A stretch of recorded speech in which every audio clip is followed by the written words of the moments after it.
like you said, how long till Kuchar's coming to just take all their money and we're betting him at Tiger Woods 1999 prices? I think we said we had 3 years before that happens, and then Okay, yeah. we'll just I'll save a bet every week now. When I go, I'll allocate $100. I'll just put it in a high interest savings account or something for the day that Kuchar plays on the senior tour, the first event, and just throw like 20 grand on it or something.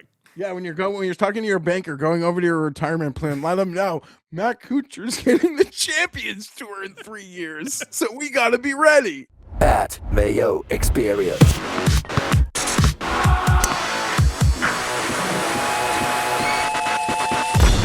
Welcome to the Pat Mayo Experience, presented by Underdog. Code Mayo at Underdog, in case you forgot. Truist Championship Picks and Preview. Myrtle Beach Classic Picks and Preview. Smash like while you're here. Give me your double. Winner for both. Down in the comment section. Maybe I'll bet one. Split the winnings with you. Probably won't win, but hey, we'll try anyway, all right?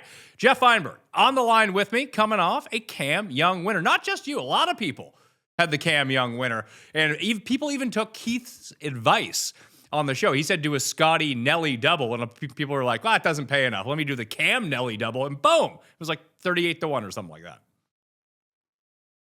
I mean, the Scotty Cam dual forecast, 60-1. And Noonan hit that, I think. Yeah, I saw a bunch of people hit it. I mean, why the hell not? It would have been a sweat with Scotty coming down the stretch because whatever, he had to sweat something. Yeah, he was stuck in neutral most of the final round. Yeah. I mean, it's easy. Like Monday morning, it's always. I don't think we usually get like 1-2 on the odds boards, finishing 1-2. We got it at the Masters. Yeah. All right. Congrats on your win. Yeah, no, listen, he's felt like I won on Friday. Just had to get through the weekend and hope Florida wouldn't Florida. But I got to be honest, Pat, I'm not not breaking any records here. Third win of the season. Third win. All of my wins came in Florida. Nico, my players, Cam, Future, and yesterday. So Florida has been very, very good to me. Hate to see it go, and it was just such a weird week, and even this week feels weird. Like, give me Myrtle Beach. Honestly, I'll do 15 minutes on Truist. Like, we'll go right to Myrtle Beach. You could like just guess what I'm gonna say about Truist. I don't think you'd get the two, like when we are in major season. Maybe I'm wrong, Pat, because there's always these outliers for these elevateds. But once we enter major season, from the first to the last, I don't feel jabronis take these elevateds ever. Maybe before major season, maybe after major season, but in major season, no. Last year's Travelers had the Fleetwood, Keegan, Henley 3-man showdown, which was kind of the step below the very top of the board. But that makes sense because TPC River Highlands is a short track where guys can compete and make some putts. Yeah, we can get into that. Last year, what Tommy, before he actually won his 30-man event, he had Heartbreak versus Keegan, and then he had Heartbreak versus Rose, right? That is correct. And he didn't even make that playoff against Rose. I was there at Southwind for that because it was Spawn who lipped out the putt to lose to Rose. See, both Keegan and Rose were lucky as Tommy fucking Fleetwood. And Rose was, I guess, satisfied it was JJ Spawn who was making everything, then couldn't make anything on 18 in that playoff. Yeah, I mean, we'll get there, but I'm not going to call him broken, but. Oh, come on. It's 1 week. I mean, this is what he did to us last time when he switched clubs. He played the first event. Oh, I'm not talking about Rose. I'm talking about Fleetwood. He's giving me these, like, he cannot hit 5 or 6 footers right now. It's a problem. I track the guy. When I like you, when you're in my orbit, you could just shoot 1 under, 1 over. I'll go like look at your whole day's card. The amount of like putts this guy cannot hit right now. It's well, he'll still find a way to like weasel up the leaderboard a bit more consistently. It's almost like in my own world, like what I was staring at with like Cantley last year. So from last week, Tommy was first in the field in putting from 3 to 5 feet, and then it got progressively worse once he got outside of 5 feet. Yeah, I mean, the guy he's just leaving him everywhere. Hopefully, he's ready to as we're in major season, but. I don't know. We could take this anywhere you want to go. We can make fun of Doral. We can chat up Cam Young. Let's start with the play. Let's start with the positives here before we go straight into the negatives. Do you know who was last in the field in par 5 birdies or better this week? It was Cam Young. It was Cam Young. It had to be. I've got like a tweet from 2 years ago that despite him being a winner now, a perennial winner, Cam Young versus par 5s remains one of the greatest rivalries in sport. He is a winner now, and he still won't let that rivalry die.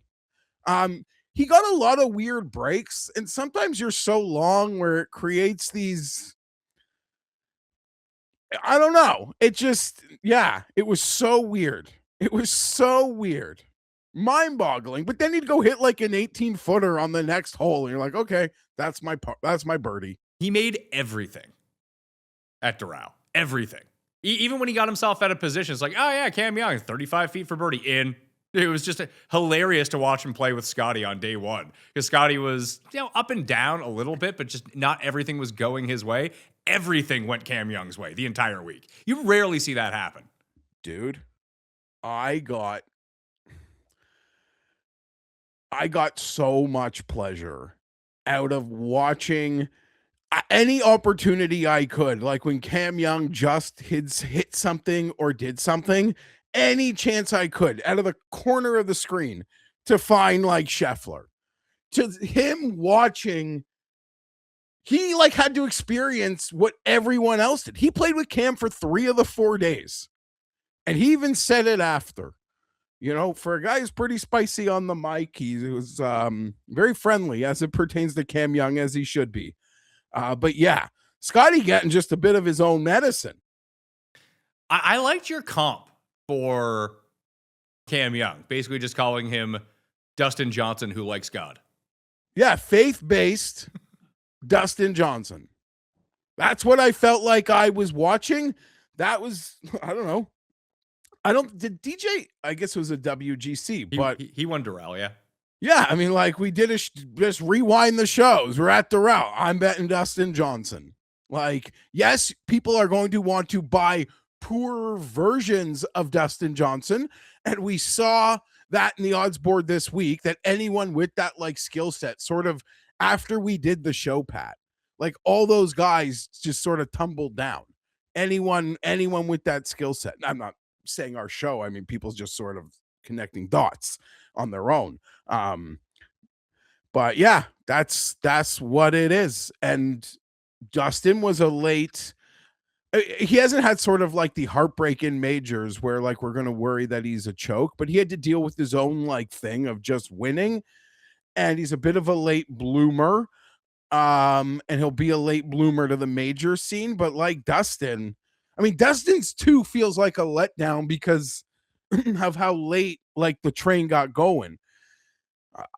Cam, let's go. Let's get a couple. Let's find them. One this summer, one in the next couple summers. Like, and Cam is only 28 years old as well. That's the same. He's just a year younger than Scotty. Of course. But how old was DJ when he finally won at Oakmont? That would have been what, 2017, 2016? Yeah, I remember the blind squirrel found the nut. He would have been, I want to say he would have been 32 because he's basically my age, so he's like 42 now. He's 41. Yeah. He's a year old. He's a year older than me. So 10 years, he would have been 31. That was a sweat. And honestly, Pat, like you might need to bring in someone else next week because I don't know what the fuck I'm good for.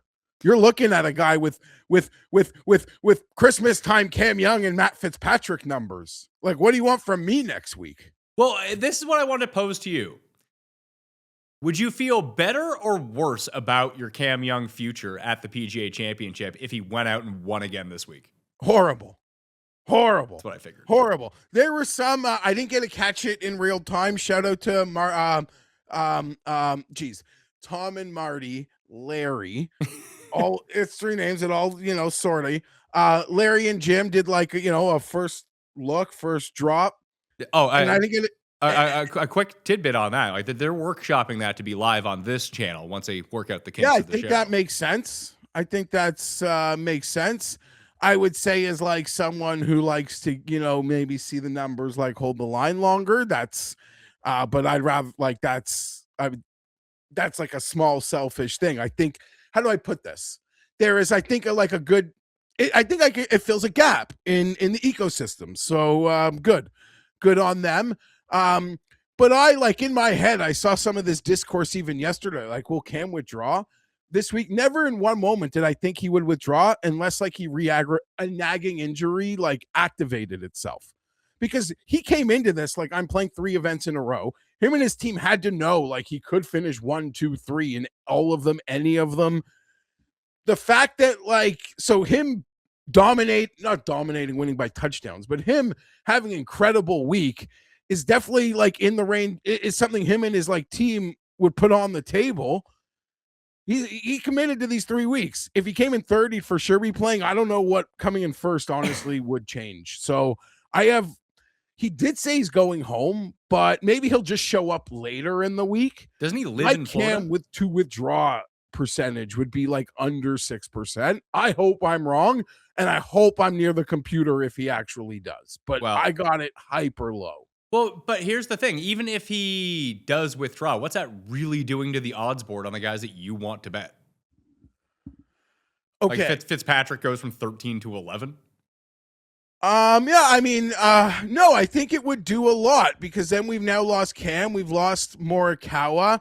There will be probably, despite the dominant course history from like from a golf betting situation, I feel like a lot of people will just have to blindly be like Rory's first event after winning the Masters. Maybe we could do this next week if he like. I'm just not.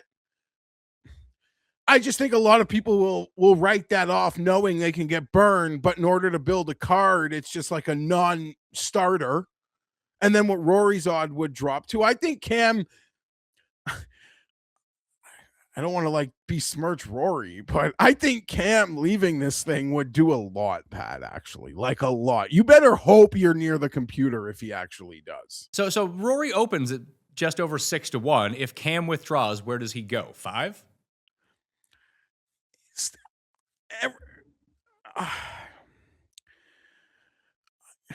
If you had to make a bet this week. I already did. Okay, sorry. If let's say the odds were like essentially the same, and maybe this is like crazy, and you'd be like, Fienberg, slow your roll. We're not there. But you could get the same odds on your golfer, and you could take out one of Rory or one of Cam. Which one? Is it like the easiest decision for you to be like, it's Rory? Yes. The guy who's won 4 times at this course? Yes. I get the argument you're trying to make. I'm both of them this week. So they're both like I'm not in this world, and I'm sure this happened with Scotty. Won a couple times like somewhere, and then it was all of a sudden 8-1. I'm not saying he's gonna keep winning and go lower, although maybe that's possible.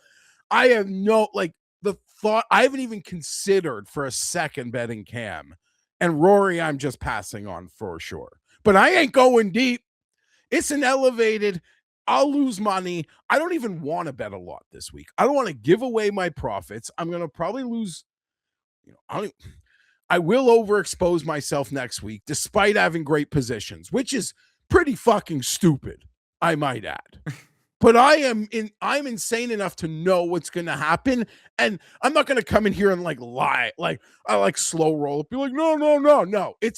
Even though it's a shit major. And I don't think Pizzol asked me about doing another show. I don't think I'd ever do the 4-hour thing again, but I don't even want to do a PGA Championship show. For you, or you're not going to be joining? Should I get someone to replace you next week? Because Cust is going to be in studio. I meant people are asking me if I'm doing like a prop special again over at the Hammer. No, I would even for the U.S. Open. I think that gets a little bit tricky. I think Masters and the Open Championship are the two Because the UX is just, I was just going to swing back to Doral in a second, but obviously Masters, in terms of people paying attention and content, even the players gets there because it's the first big thing that it does get people excited because it happens so early in the calendar, and then it gets them excited for the Masters, PGA Championship. People have March Madness, like money, like people are betting. They're in a betting mood. It's March Madness, which is outside of football, like I think as big as betting gets. And it's most people haven't paid attention to golf since the season started. And like the Players is the first, oh, let me tune into Bay Hill, see what's going on. Oh, the Players is next week. So it has an artificial prop up because of the place on the schedule, hence why they moved it to March. I think that actually makes a ton of sense for that tournament. And then people get jazzed for the Masters. But you're even seeing it with the apathy towards Doral right now. Like, it's getting nicer outside. People are leaving the house a little bit more. They're actually playing real golf in the Northeast and up in Canada and anywhere in the North. Like if you live in Arizona, you're going to play year round, obviously. But for a lot of North America, you're getting outside a little bit more. The weather is starting to change. And just, do you really want to be in on a Saturday afternoon watching a hit and giggle exhibition type feel event at Doral? No, you don't. And I brought this up. I put it out on X, and a lot of the LIV guys, your buddy, the LIV bots, started coming at me. And all I said was, one of the underreported and talked about things with LIV of why it's going to end up being a failure is no one wants to see the same fucking guys play every single week against each other. They just don't want it. 54 guys, 54 of the same guys in a no-cut event does not work. It will work 3 times a year, maybe when there's a lull in the schedule, but you are better off allocating all your bigger guys to play in the Zurich, to play, I wouldn't say Myrtle Beach because that's an alternate event, but go play Colonial, go play the Canadian Open, go play the 3M. I think that's a better use of those guys. Full field events with cuts and spread out the top guys, because all this feels is like major light with no consequences because there's no cut.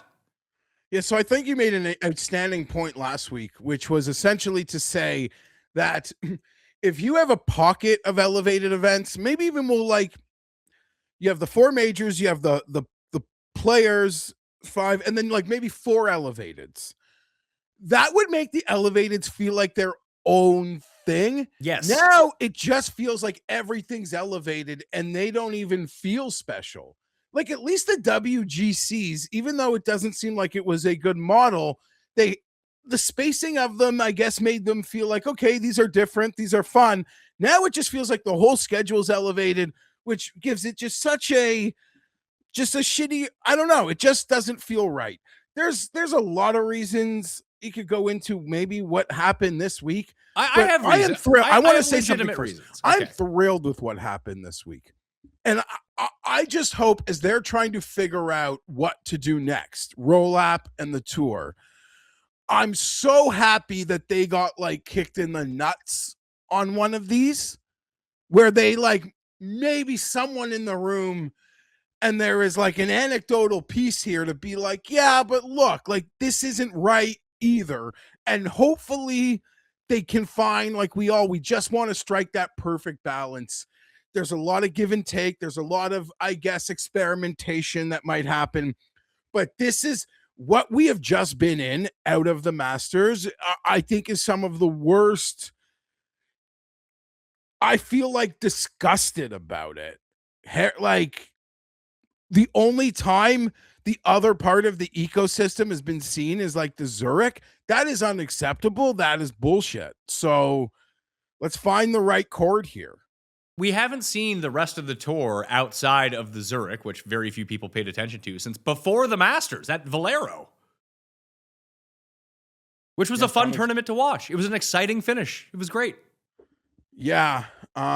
So I hopefully that last week's failures just because, you're worried. I'm a little paranoid about what's going to happen, despite wanting to give Buddy a try.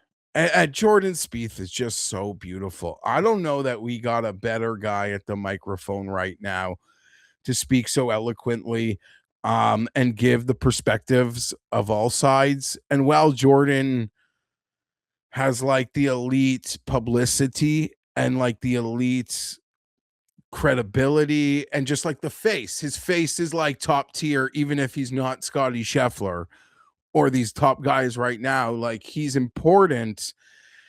but he's also like lived a bit of the mule class also in recent years. So I just appreciate his perspective so much. And even if I'm going to make fun of where he might be priced sometimes to win a golf tournament, that doesn't, like, I am like everyone else. I'm such a fan of the guy. You just He like says that it right. And he you says, like that I'll he do it. melted on the weekend, didn't you? Pardon? You like that he kind of melted down on the No, weekend. Didn't you? I would have loved for him to be there. You don't want him to win, though. You want him to be there, but not win. No. See, that's like, I don't not like Jordan. Like, I was right. My take from 7 years ago on Jordan Spieth, if we had to do like what was Fienberg most right about, I would almost put it above DeMar Hamlin, Pat. Like, that's how locked I feel on it. I cheer for Jordan Spieth. I don't bet Jordan Spieth. I think Justin Rose's outright numbers, like with these majors, despite the fact that he can contend, like, are horrible. But even before the equipment change, if Justin Rose wins, like, I like seeing Justin Rose win. Jordan Spieth isn't like even close to I don't even know that I'd put him in like the second tier of guys I don't want to see win. And the first tier would only include probably Morikawa. But he's actually he's in a tier of player who can actually win, though, right now. I'm not going to bet him to win. No, but I have nothing. I am like only good feels for Jordan Spieth. And again, like, he speaks about it. They ask him, like, do you like these elevated events or would you rather it the other way? He goes, well, listen, like, once you're a player who gets in them, like, my personal, like, do I like them, like, selfishly? Like, yes, because for all the reasons, the money, the no cuts, it's great. Is this what is best for our sport? He says, I don't know. I don't think so. That's something we're going to have to figure out. And that was just so beautiful, like, wonderful. Just wonderful. Yeah.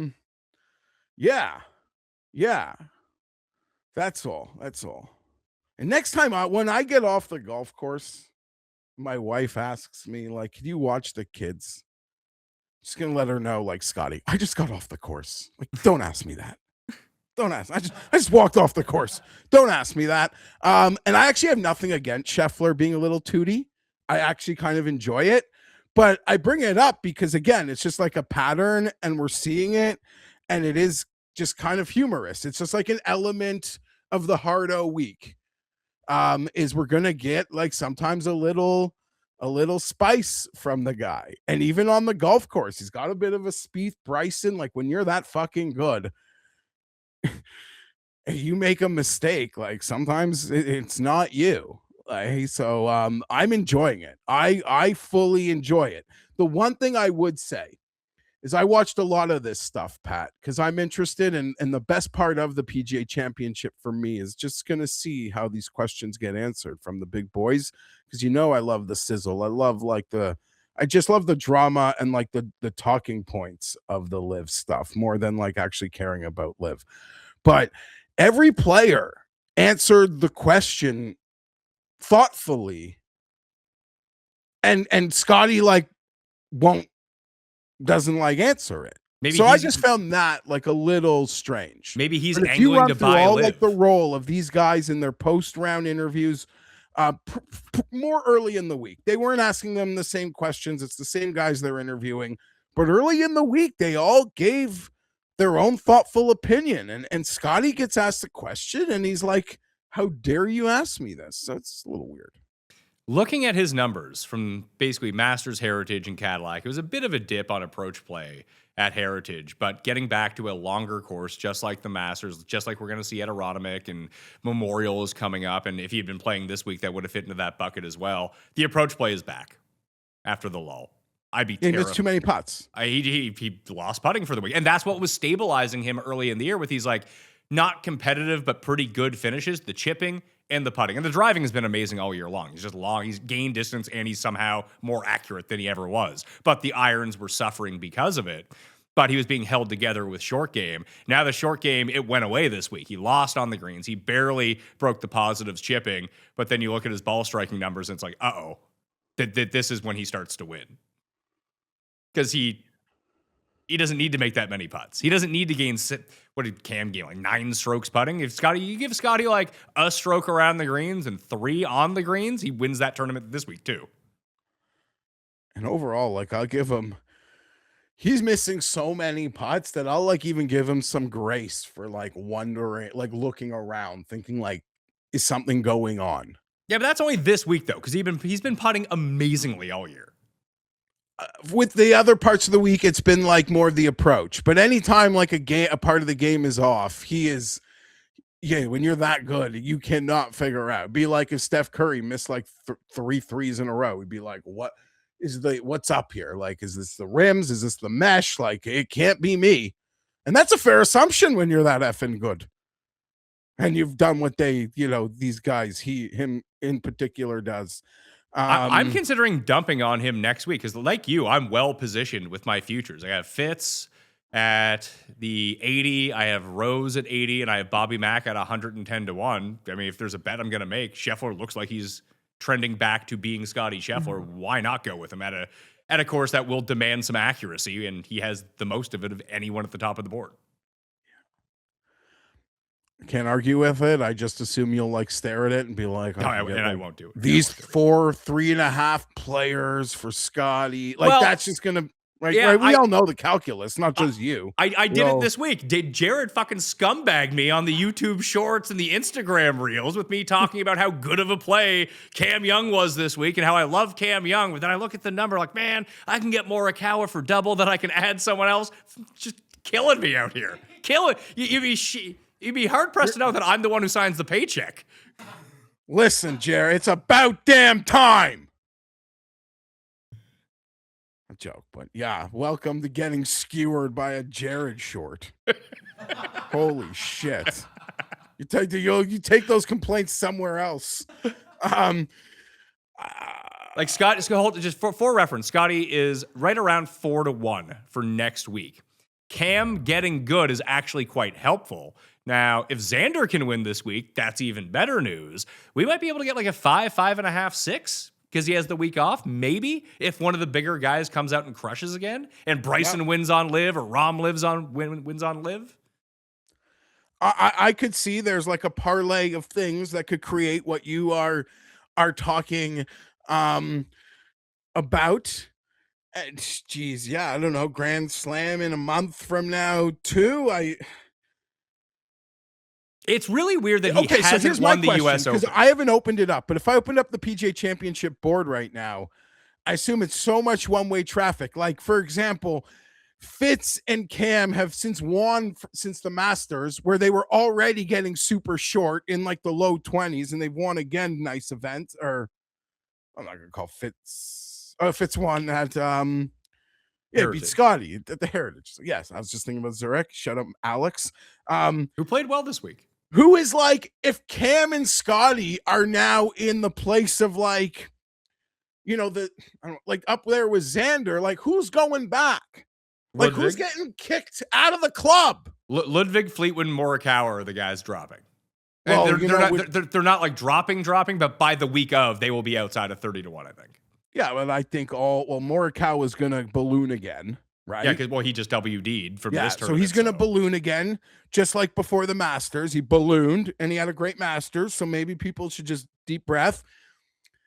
Teaser, I think Ludvig's going to be great this week, so I could see him staying stapled where he is.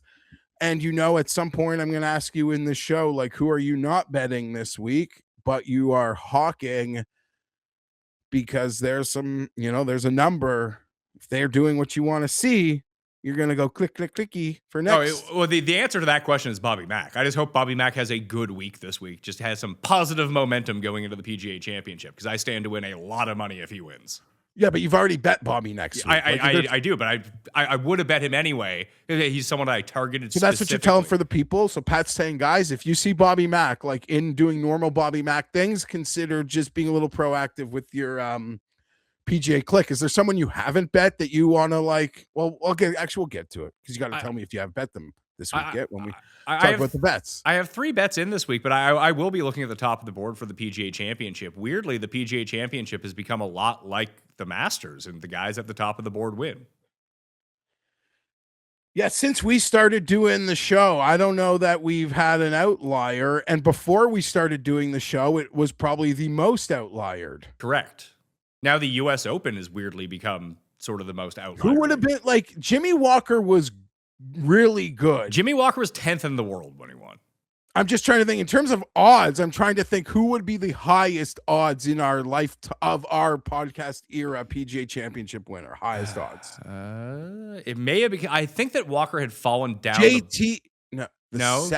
JT wasn't. JT would have been like 40-1. I would say the first JT though. Yeah, the first JT would have been 40-1. JT when he won here. Yes, it was at Quail Hollow. And Hideki crying behind the cabin. He hadn't won the major yet. Oh, he obviously there's the one giant outlier, Phil. It's the Truman Show major. Yeah, well, I mean, what a performance. But in our era, we started doing this in 2014. You had Rory, Day, Walker beating Day, JT, Brooks, Colin. And Colin was, I mean, I bet him that week. He was 33-1 to win at Harding Park. Yeah, 200, 200-1. Yeah.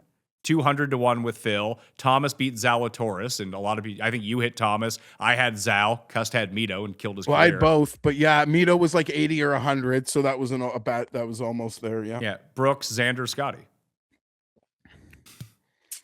Yeah. Like mid-20s range is where you want. 20 to 30 is really where you wanted to be outside of last year. And Scheffler actually started like, was it this one or no? It was the Open because he had the quote bad Scottish Open where he lost like 1 trillion strokes putting and his number actually fell to 7-1.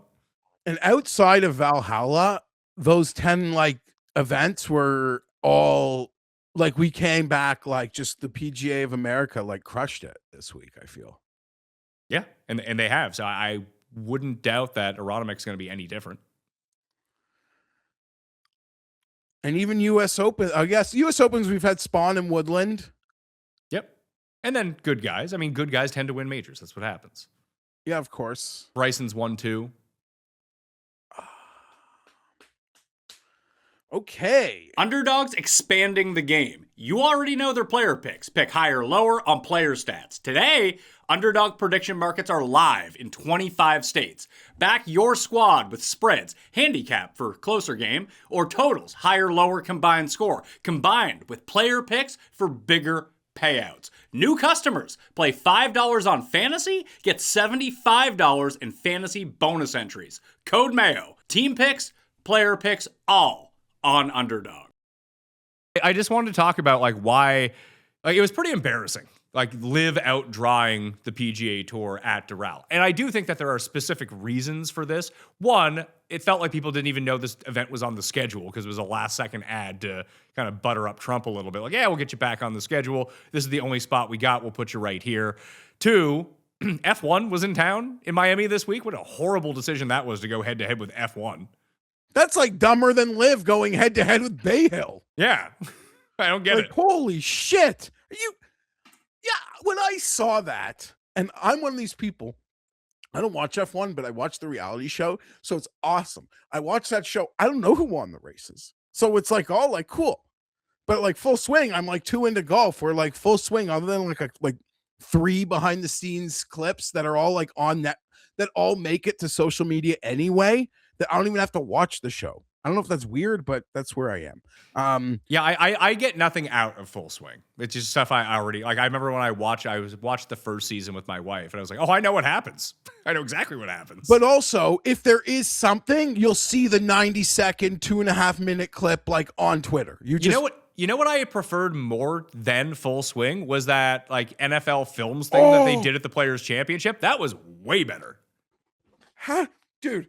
They turned that over in like 48 hours and it's better than Full Swing. I get the concepts are different, but oh my God, I know what you're talking about.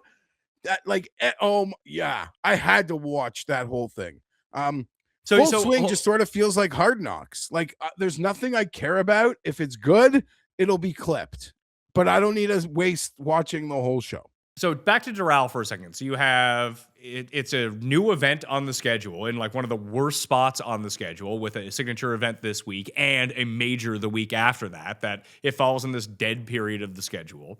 Then you have F1 going on in Miami at the same time, which apparently made it very difficult to get to the course because there was just traffic everywhere because the city was essentially shut down. The other parts of it too, that when I was thinking more about it, and then I read a few different things about it, and it's not to come up with excuses. It's a terrible decision to have held this tournament there. It was stupid.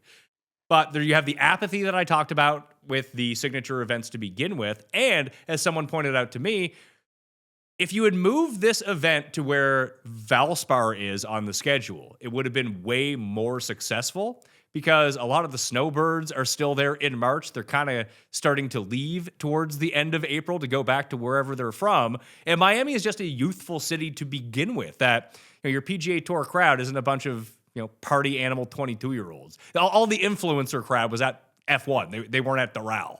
And correct me if I'm wrong, like there was, I guess they were all week, they were expecting horrible weather on Sunday. Like they were expecting a washout almost most of the week. And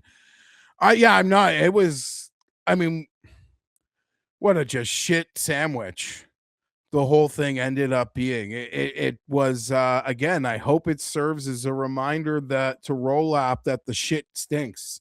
You poo-poo in your diaper, it's smelly, right? Like, so let's acknowledge we got shit rolling down our legs and figure that out as we chart a new world. I even noticed it, and there's other factors for it too, like NHL and NBA playoffs going on right now, and you're into the meat of Game 6, Game 7 over the course of this tournament. Like, go ask any sports team in Miami. Like, sports are no guarantee there. Absolutely, like, you need a perfect storm. You would have needed like Scotty versus Roar, like bright. Like, you would have just needed some like insane duel that was getting national attention for these people to move. That just seems like what happens there. Ask any Miami sports fan. That's just what goes on. There's almost never a middle ground. It's either like a hit or a miss. And they're going up against the thing that's getting all the attention, and that is the cool kid in town, F1.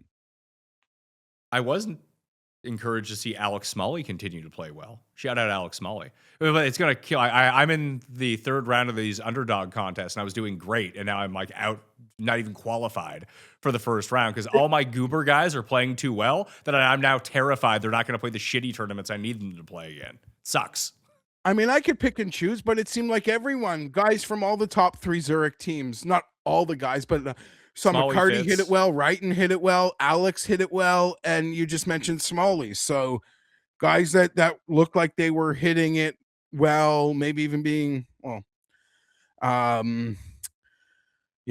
I mean, shout out Alex Fitzpatrick. What did he finish? Like T12 or something? Yeah, I think he was T9 actually. He made more money than the guy who won in Turkey.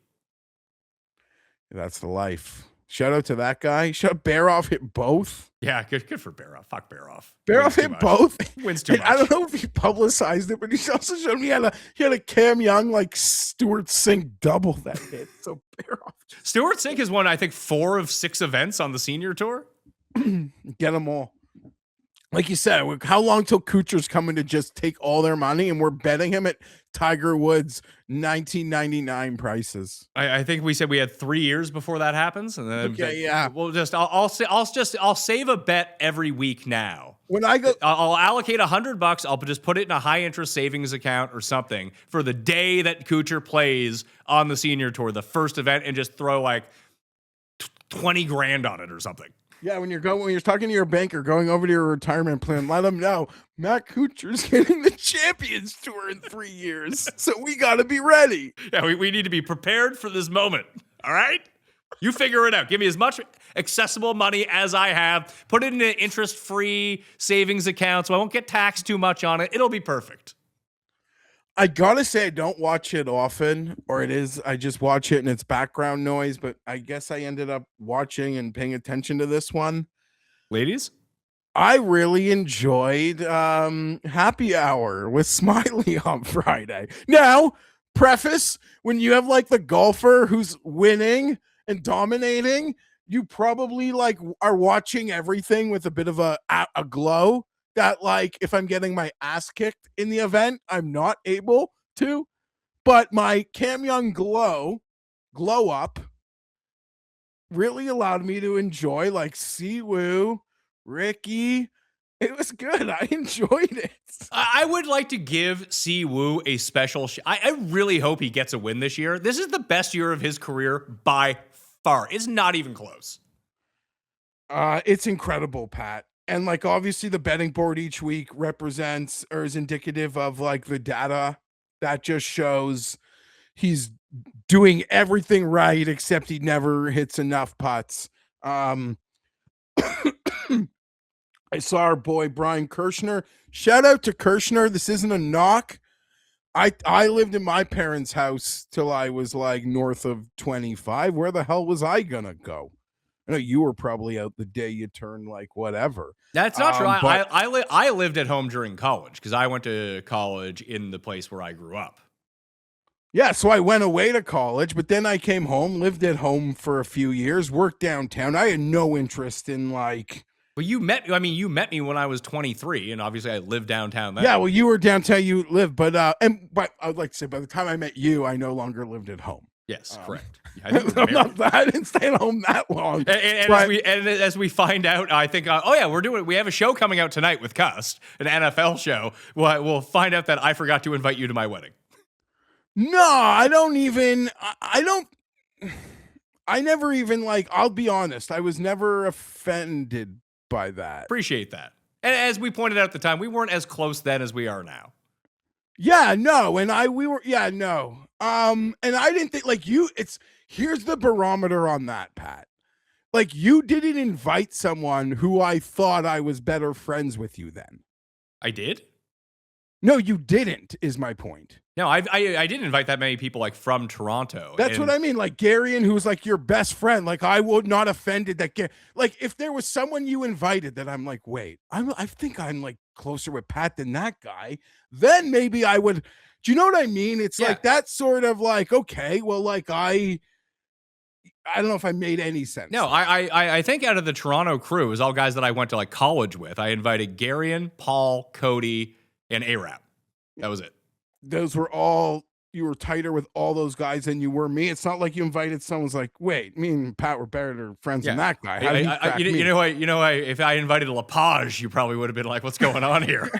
And I Remember just that see, fucking I Uber? listen, we've been doing this so long. I just remember Kirshner, who I like hits frozen ropes in the Gap on Twitter. I think he's hilarious. But I just like remember first seeing him on Twitter. Like, who's this kid who just bets Louis Oosthuizen in his mom's basement all day? You were like, that's me from 20 years ago. Yeah, he's like, it's me. But shout out. Yeah. Living it up, doing it up. Where were we here? Siwoo Kim crushing it. I don't know where someone to shout out Kurt. He pointed out, let's see if it's still available. You could have bet. Yeah, it's gone. Yesterday during the Sunday round, he said he bet Siwoo Kim to win the PGA at 80-1. And I looked when he said it, I went to look at it and it was there. I didn't bet it myself. I guess I feel dumb. I'm seeing it's down to 55. So can he he is striping it well enough to win. Can he win? I think this is the right course for him to win, honestly. Like, it's not a super daunting off the tee PGA championship. He's already one of the leaders in off the tee, despite not hitting it far anyway. Like, if he's just going to hit every fairway, why not? Maybe you luck into, because we've seen it with Siwoo. I mean, he's won 5 or 6 times on tour. He will putt eventually. It just happens once every 2 years. If somehow this gets past, we say it like it's so obvious the top players are going to win. Like, how many times? It's so easy when like the top 2 guys finish 1-2 that it's like, oh, could have seen that coming. Like, it honestly never fucking happened. 60 on coolbet.com right now and 60 on 365 for Siwoo. If this week gets past Rory and Cam Young, it does feel pretty kind of open. Like, I disagree because I think that there are 2 other players that I think that are on that same tier. Maybe not quite on like the highest level where Cam and Rory are right now, but I think that the next 2 guys on the board are very clearly better than everyone else in the field. That's fair. I'm considering betting the shorter one, and I've already bet someone else. So I'm gonna have a pretty light. I'm gonna have short numbers, light exposure headed into a major on an elevated track where I'm gonna waste money at Myrtle. I bet 3 guys. One of them is one of those 2 guys, and I bet 2 guys at triple digits because it's me. I gotta throw. So you bet Xander. I bet Xander, and I bet. Okay, yeah, that's I'm staring at a 13 here. I bet Woodland and Pendrith with the 3 places. I think I went 8 places on Pendrith, and he was still like 125 to 1. Okay. Pendy and Woodland.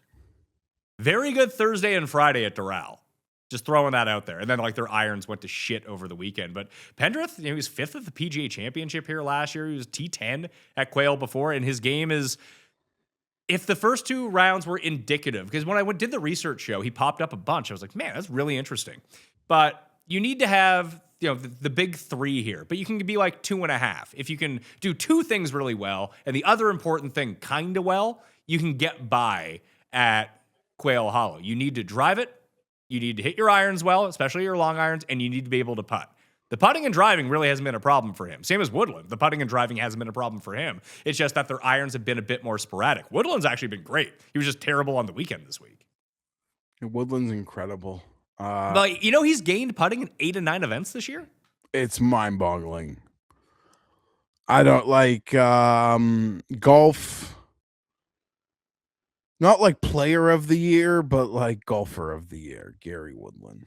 Unbelievable. And to throw it back to why people don't give a fuck about Doral with the same guys every week. What was the last? I mean, obviously Rory winning the Masters is a great story, but what was the other great story that we had? It was fucking Valero with Woodland, Bobby Mack.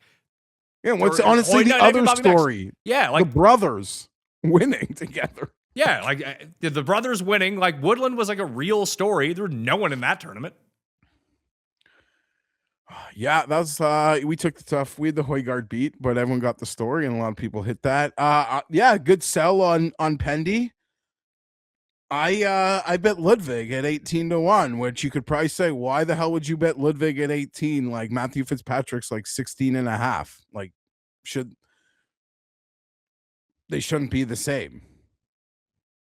I didn't think we'd get to Quail. This is Quail quick. We did the quick picks halfway through the show. We don't normally do that.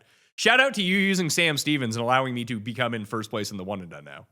That's okay. We got a long way to go. We do. It was nice to being $2.5 million behind and just catching up in 1 week. I don't even know who I was gonna use. We'll get to that a little bit later when we reveal Cust pick. I did want my course open this week. I was so excited to play. I had my Friday tee time. Me, Butts, and Cust were going to go play the day that we ended up recording the NFL show that's coming out later tonight, and a brand new Judge Cust, which is coming out in 3 weeks. So it did allow us to do more content, I suppose. But there's nothing more devastating than getting the email the night, the day before, being like, yeah, there's too much rain. It's going to be closed on Friday, opening day. But Saturday was awesome here. It was 67 degrees when I hit the course. I played in there was the opening member scramble. There was the morning wave and then the evening wave. So nice to be on the course, man, in nice weather. And then it started 45 minutes late, and then by 7 p.m. it was 6 degrees Celsius, and I couldn't feel my hands anymore. My game went to shit after that. Not a good cold. I'm not the same situation here. There was a pocket in the day where it was nice for a bit, but it hasn't been nice. I haven't touched the clubs yet. Maybe I'll go tomorrow if it's not supposed to rain, but it says it's raining all week. Yeah, it's gonna be raining here. I'm supposed to play with Jared on Thursday. I got a time on Friday. Rain both days right now. Just give me one of them at least. I'm going to Utah here to play some decent courses in 3 weeks. I got to get the game in order.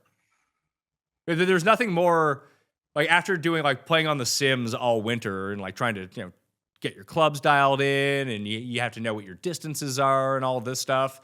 That to go out in, I wouldn't say frigid weather, but very cold weather. And it was super raining. Obviously, after a rainstorm closed the course the day before, so you get no rollout. To be oh yeah, I'm carrying it 255, 260 off the tee. It's rolling out 280. This is gonna be a great year. You go and hit a few drives at the course in this cold weather. It's it's 230 and it doesn't move. It's great.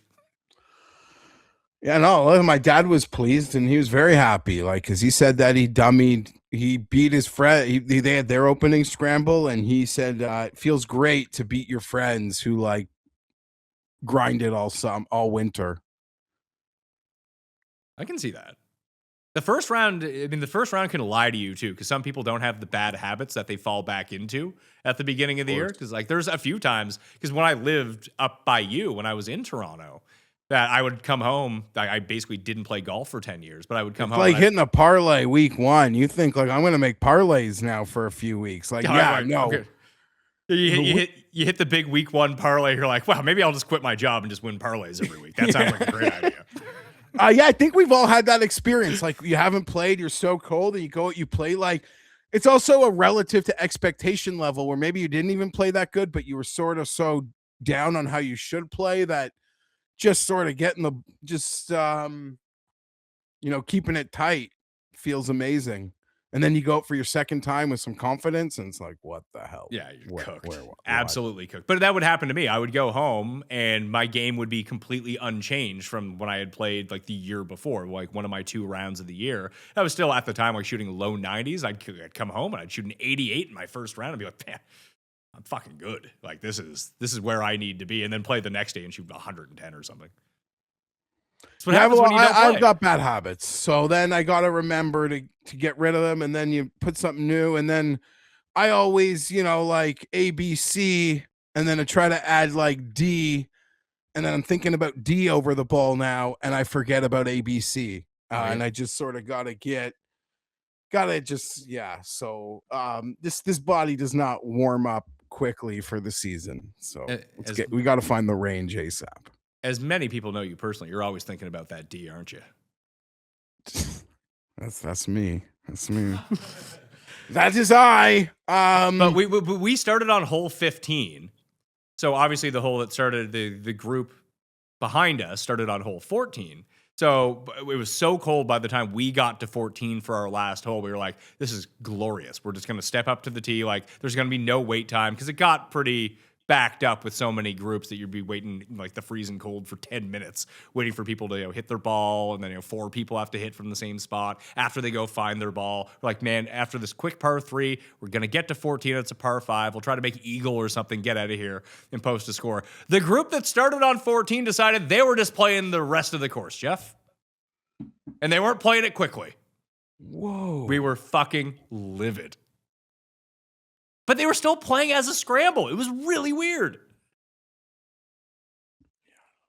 But they cost us like an extra 20 minutes where I thought I was going to get hypothermia.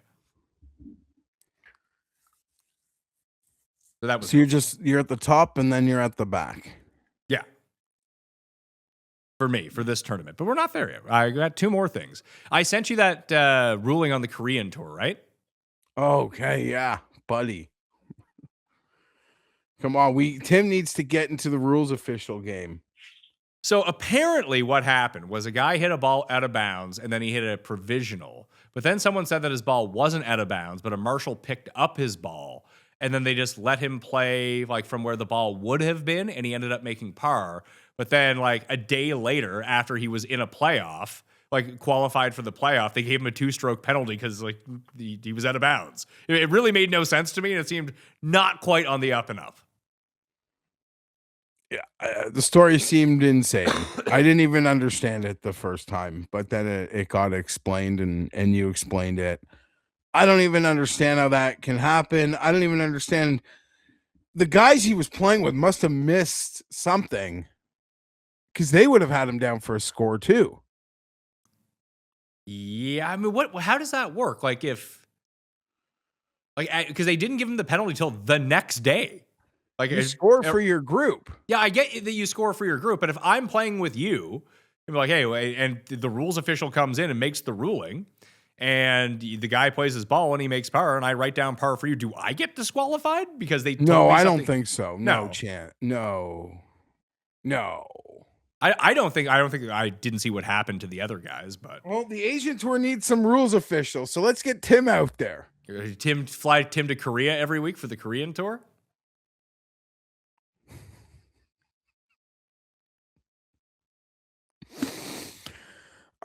That's one of the weirder stories I've ever seen. And then shout out Cam Young. It's just like, I think my ball moved. Did I'll he go take? make Did he par take? anyway? He took the penalty on that, right? Yeah. That was weird. And then he hit like a 14-footer for par, which might have made it like he would have given 2 strokes to Scotty, I think, on the first 2 holes. Might have changed the whole day. There was also a slow play penalty enforced at the Turkish Airlines Open on the DP World Tour for the guy who was 1 shot off the lead. That I missed. Do you know anything about it? He was playing real slow. They I gave him mean, a I penalty. fully support it. Here's the issue with slow play penalties. I am all for it, but it's hard to be like, it's like when they gave it to that 14-year-old at the Masters that time, the Chinese guy. Like, I mean, he's playing about as fast as like that guy over there who's not a Chinese 14-year-old amateur. Why don't you give him a penalty too? That there needs to be some rhyme or reason for giving it out. I'm pro giving it out more, but you can't be like, that guy's playing slow, a penalty. What about that guy? Whatever. Yeah, I mean, we're all in favor of it. I would say if you asked people 20 years ago on the tour, they were still trying to have these same conversations. So we'll see. Like, I have no clue. Oh, did you see Adam Scott play the wrong ball on Thursday? Yeah, that was on Thursday. Yeah.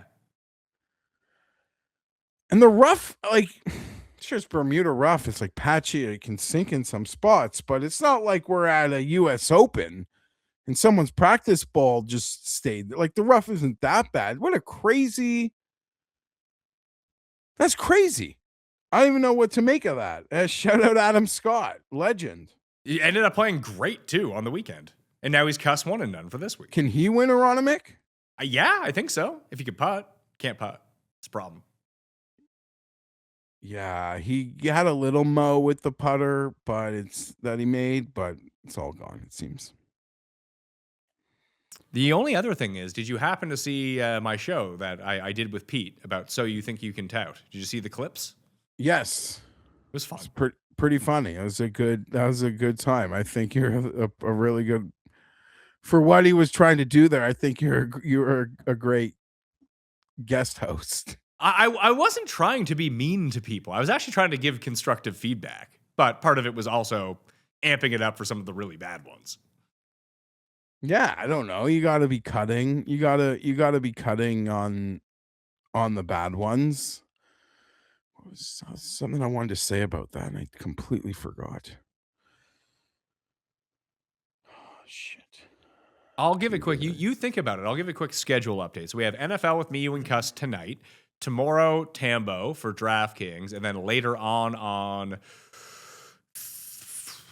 Tuesday. Tuesday's the day, not Thursday. Tuesday's the day. Keith and I think Keith's at the course, so he'll be joining me from Quail Hollow. Me and Kyle Porter are doing like a year review, quick PGA Championship preview, giving out some midseason awards. That will drop Thursday. Me and Noonan Saturday. Me, Tambo, and Blickle Sunday. Me, you, and Cuss Monday. Me, Cam, and guest to be named later for Best Bets on Tuesday. And then Keith from the course on Wednesday for next week. If people are wondering what's coming at you for the PGA Championship, lots of content. Yo, I think you should, if I were you, I would just fuck around with them and rock the logo again. I just don't want to have to deal with emails.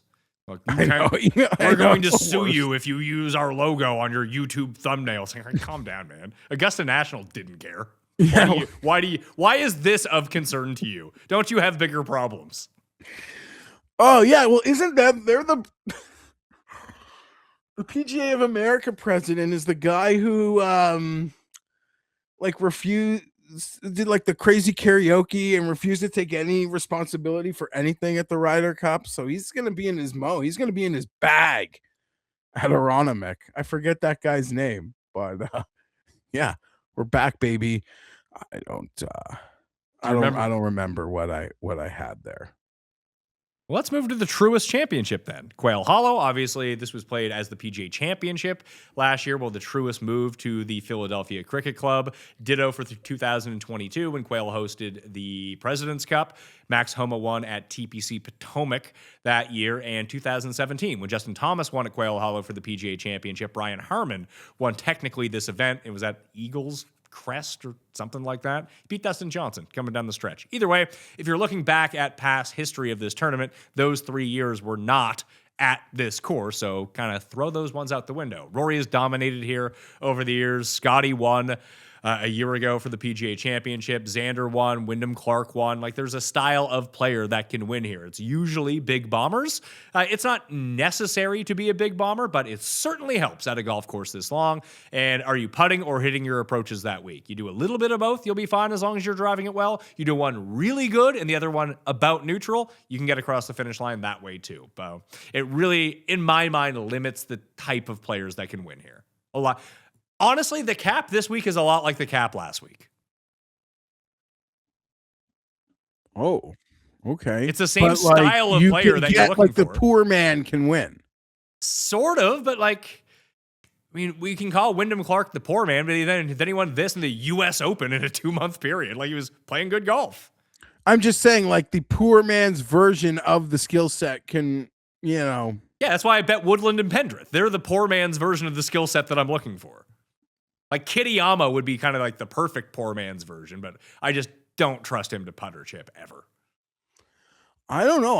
I'm attracted to guys on like different ends of the spectrum here. Explain. Like, I could get behind, like I bet Marco Penge. Well, Marco Penge isn't even playing in this event. He's playing at Myrtle Beach. Oh, I thought you just said we're going to Myrtle Beach. No, I said we're going to the Truist Championship. Sorry. That's why I got confused there for a second. I don't know what that lead in was before you. I was talking about the years that they hadn't played at Quail Hollow because of different events. Sorry. I'm not feeling myself today, which off a winner I usually am, but I am. There's like a circus going on in there.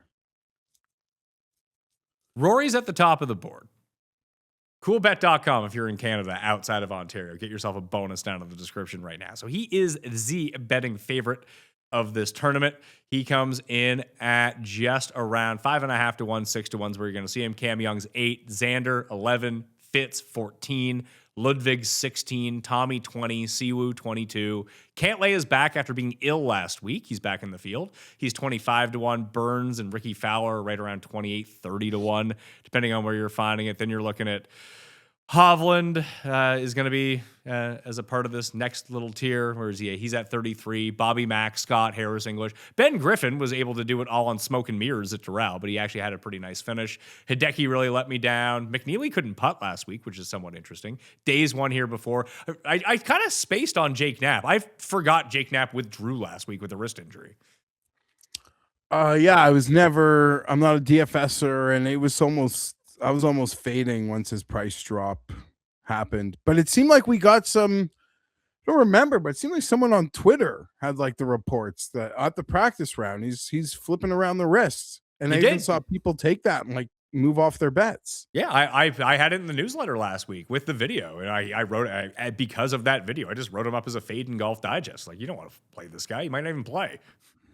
Now, you got your money back because he didn't actually hit a shot, but didn't want to have him in a DK lineup, I'll tell you that much. Yeah, I'm not. I couldn't see myself getting there this week either. Not until the odds come back to earth. Rose took a precipitous drop on the board after his iron play last week with the. You know who thinks the McLaren irons are like really cool? He is such a fucking mark. Like, do you remember like when PXG came out? Like, all he did was talk about how awesome PXG is. He did. And I play PXG clubs. Not for long though. I actually ordered a new club. We are all like guilty of in some ways like glossing over, like falling for like levels of advertisement. But I think we inherently know like this is advertisement. Like this, there's like, the reality of it. I don't think Tim has that. No, it's what we have at the end of the show after you left, because we did one more segment on that red button, blue button thing. Oh God, I didn't want to be a part of that anyway. Yeah, you went out, but like his case for his pick, he's like, well, it just saved. He's like, give me the blue button. It saves everyone. It's like, yeah, but Cust genuinely believes that everyone acts in good faith and not necessarily in self-interest. They act as the collective interest, like he does, and he genuinely does do that in real life.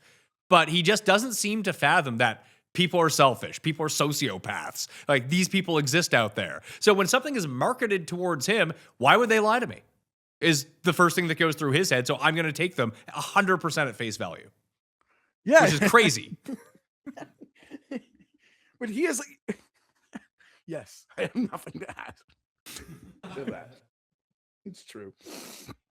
He doesn't see the worst in anyone. He just believes everyone is the best that they could be, which we know is not true. I'm pretty sure if like you and your friends, your like peer group were debating something, or there was like a disagreement within the peer group, Tim would just believe like the last person he spoke to every time.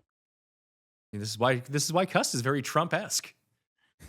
Like whoever he spoke to last gave him the truth, and he forgets he doesn't like weigh the other information. It's like, hey, I guess I agree with you now. But then he'll go speak to the other person and he'll just be like, okay, I'm on your side now. I love the guy. And he'll be with us on Monday. He will. He'll have his picks. We'll have some Judge Cust golf rulings, which people really enjoyed last time. There's a lot of them that came in. If you have a golf-specific case for Judge Cust, mayomediainc@gmail.com. Back to the Truist. You could sell me on Cam Young. You can sell me on Xander, or you can sell me on Xander. You can sell me on Rory. You can sell me on Fitz. I chose to go with Xander. Everything's just kind of peaking at the right time. He's won here before. He has a second here before, and he's just playing good golf. He's just not playing 4 rounds of great golf. He's playing 2.5 rounds of great golf right now. He just needs to get rid of like the other 1.5 being bad. He just needs them to be like okay, and then he's fine. I agree with that assessment. Once I decide I'm not betting the first couple guys, I gotta waste money on other people. So I am staring that. The best that I currently see is 13-1. I see it as low as 10. I bet it at 12 if that's where I was. Yeah, a 12. And Ludvig 18 is a bet that I have made.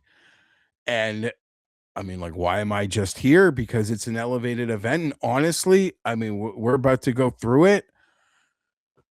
I look at like 25 to 70, and it's not like I got nothing else. It's not like I'm sitting on 100-1 bet, although you could twist my arm on Pendrith because I'm a fanboy. I don't like any of them. I don't want to bet any of them. Maybe Hideki at 40.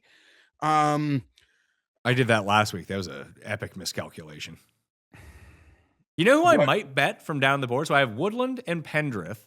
Obviously, I played them with placements because Straka always seems fairly priced, but I don't know if I want to bet it. It was actually Noren. Noren's at 66 as an outright, 70 in some spots. With the 3 places, you can get him up to like 125. He's like sneaky good form all of a sudden. And obviously, he kind of popped last week at Doral. Like, the driving's kind of bad, but you just need him to be accurate. But the irons have been really good. So last week at Doral, he gained 5.5 strokes on approach. At Valero, he gained 3.4. In Houston, he gained 3. Like, that's Alex Smalley that I'm looking at. Jesus, nice work for Alex Smalley. Maybe you should bet Alex Smalley. He gained 3 last week at the Cadillac. He gained 2.5 at the Heritage. He gained 4 at the Masters.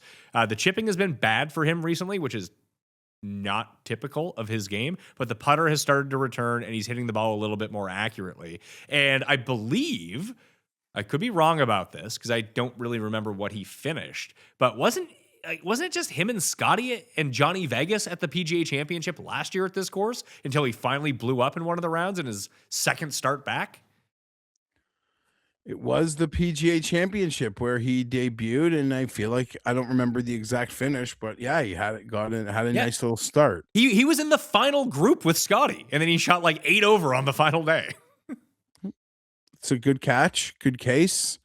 I'd say it's not even horrible. He was probably like 100-1 last week, so 70-1 here.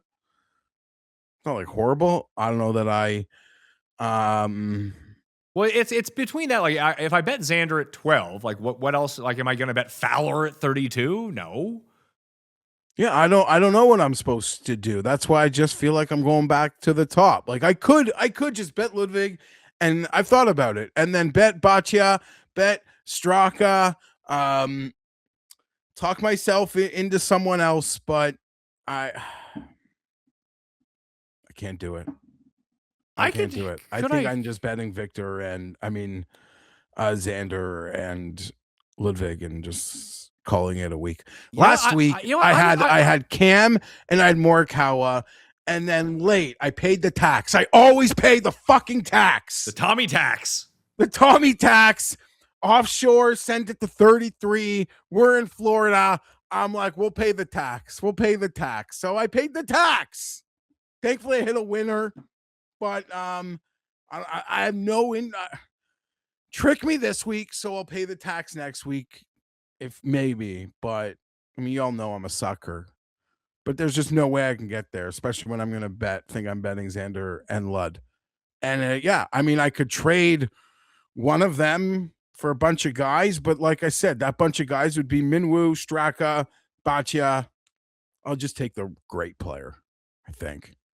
I think I'm with you. I might join you on Ludvig this week. So Ludvig and Noren might be the 2 last ads after the 3 that I have. Let's move to the NBC, though, the real main event of the week. But just quickly, because you alluded to it when you thought I was going on a rant, and I agree with you. I think there's like too much, as much as, when he's like 30-1 or something to win a major, I'm not going to touch it. Now it could dip. I think there's too much being made about the Rose thing. He's always a hit or miss golfer. Yeah, absolutely. It's kind of he missed. Yeah. Sucks. I'm not saying I'm like looking to get on the wagon and like predict the hit that's coming either, but I think it's a little too overblown for a guy that's always like T10 or bottom 10. Agreed. NBC? And maybe now he'll be like sneaky this week in your games, in your fantasy games. And stuff. Yeah, I just want to see him do well enough that I still have this future on him for the PGA Championship. It's not like I can cash it out. That would tilt me. If I was one of those, I mock like I guess it's going to bump now because there's like a bit of a stank and people are like buying the narrative that, the equipment's going to tank the season. But I feel for everyone. I don't have one, but if I had one, I would be a bit tilted about what just happened. That's undeniable. Ready? Yeah, main event time? Yeah, the NBC, the Myrtle Beach Classic. Let's go. Brooks Koepka said, I'm not waiting around at Quail Hollow to see if I get in the field. I need to play some golf. I'm playing at Myrtle Beach. He's the betting favorite with Davis Thompson and Michael Penge. They're all 22-1. Coolbet.com if you're in Canada, outside of Ontario, to get these odds, by the way. Rasmus Højgaard is next at 24. Kevin Yu, Mac Meisner, both at 27. Your boy Rasmus Niergaard Peterson, Rico Hoey, they're both at 30. Rye, Bezadenhout, McGreevy, Casey Jarvis, Hautong, Matty Schmidt, Grazerman, Steven Yager, they're all in that 30 to 40 range. Then you're looking at like Eckroat, ADDC, Blades Brown, the Gim Reaper, John Perry, Johnny Kiefer, Wacky Valimaki, Stephen Fisk, Chairman Mao is sitting there, Billy Ho at 55-1. Smotherman I thought was really interesting. I didn't realize that he's now the first alternate to get into Quail, but he's also listed in this field. He's 60-1 on the outright, and he was over 100-1 with the 3 places. I mean, he's had like the best year of all of these guys, hasn't he? And I think his numbers don't look as good because he's only playing signature events now. Yeah, that's a nice catch in the middle of the board. I could see this one. I could see him loitering around the week before a major. Sometimes guys are a little extra paranoid about something, which maybe you'd wonder like Brooks should have done it. But Brooks, I guess, just wants to play before a major. Yeah, Like, he's in the PGA Championship he's not for so life. much worried about the money or the points. It's like he wants holes. He's just got to guarantee holes, and he doesn't want to wait there. He wants guaranteed holes here. Maybe he can win and do it all. I think I'll be fading that. I expect Smotherman to loiter in Charlotte all week, though. Okay, that's not good. Don't like that. Wouldn't you? Yeah, probably.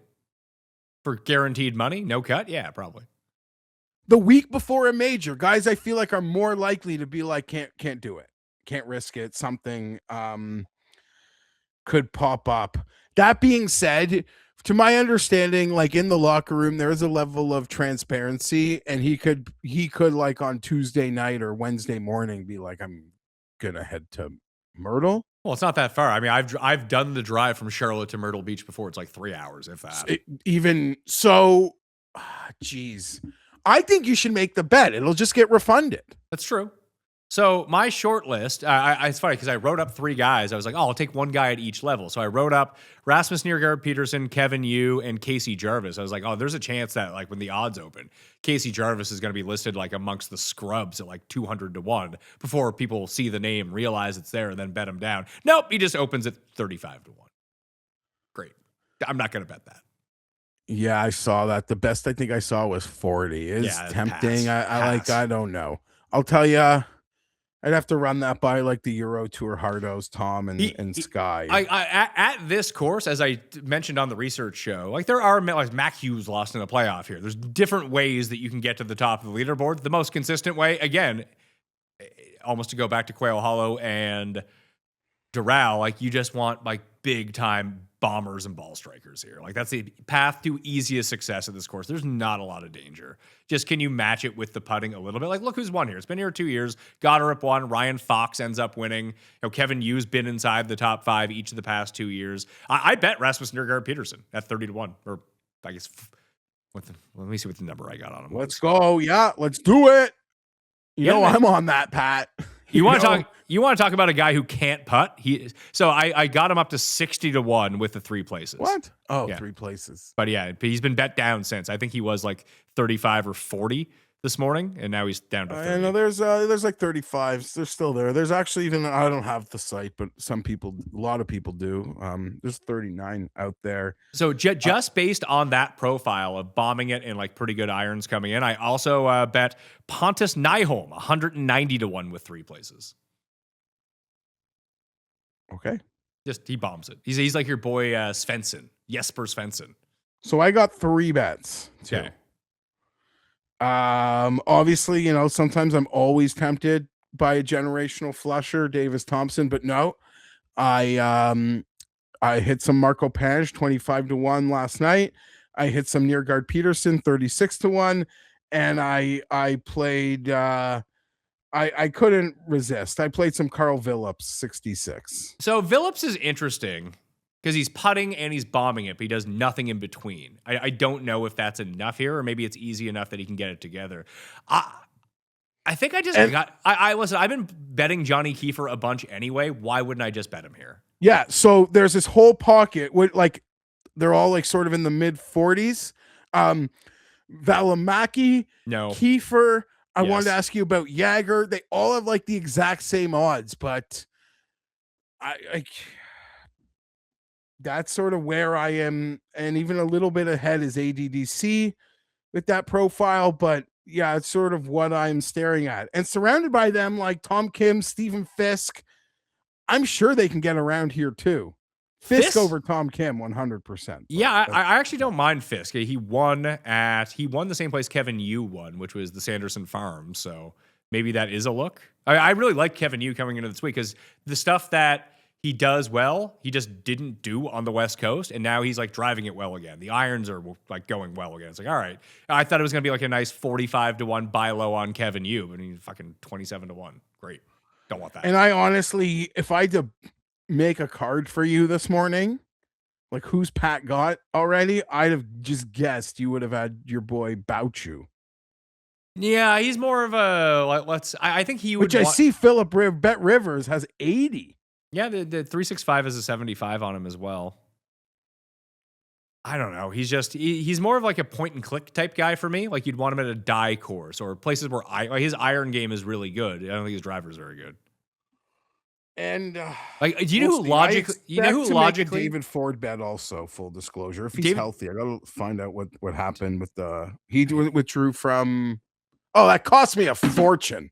Yeah, because Shooter Shan ended up taking his spot on that team. He's been bad though for like a month. Maybe it was the injury. What would if Shooter Shan was here? What would his number have been? Well, I thought that he was going to be here because he fell out of the Swing 10. He's 11th in the Swing 10 right now. He's not in the Aeon 5 either. But I guess that doesn't reset until next week. So I actually had written it up like, what are his odds going to be? He would have been the co-favorite. He would have been 22 with Penge and Brooks and those guys. What do you mean? Like, do you have no interest in Brooks? You're just like not playing him at the top of a subfield. Yeah, I mean, I'm not one like our RNP now that the odds been beaten down. Like they might even become a bit. I mean, Castillo just won as the third favorite in an alternate event, so it's not like the guys at the top don't win. But doesn't it feel like they rarely win? I don't know if it's just my perception, but yes, it feels like for a while, the very top of subfield has kind of felt like a bit of a hole. You know who I was giving a look to, and his odds are, what are his odds? I guess he's 45-1. It's not Matty Schmidt.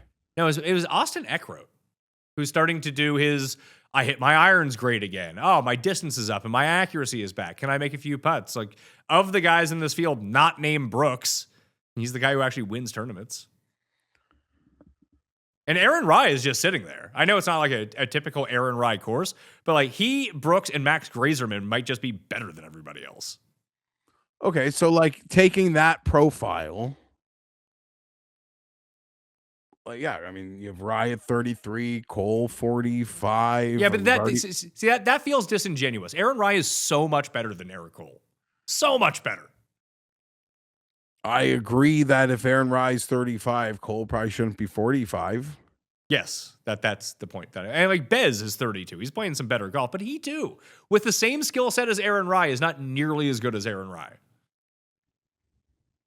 Aaron Rye's a real player. I agree. I just don't. He's good. Yes, he's a real player, and if he's playing great, he's good enough to honestly dummy this field. I just feel like my card is going to be the exact different player profile. I agree. And I agree with that sentiment. Those are the players that I'm looking at too. But at what point does actually being good trump that? Yeah, it's not long enough that he can't just pin stock here either. No, listen, he's played well at Torrey Pines in the past, which is the longest course on tour. And this is not a hard course.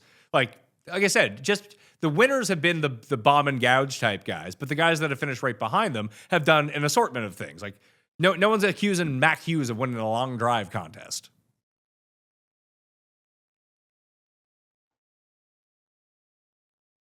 Oh, I totally forgot about that.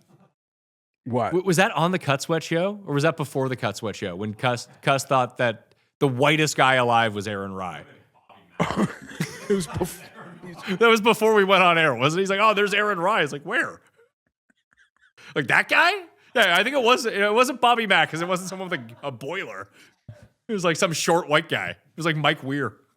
Like, there's Aaron Rai. Love that guy. So I've been betting Kiefer so much that maybe I do it. Doesn't this feel like a spot like everyone in the world is now like, if you had made these odds a year ago, what would Max Grazerman be in this field? 12-1? Yeah, for sure. I'm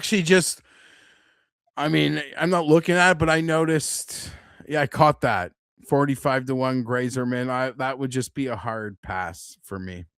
I think I'm going to go with just bet on the talent here. That usually ends up winning at these tournaments.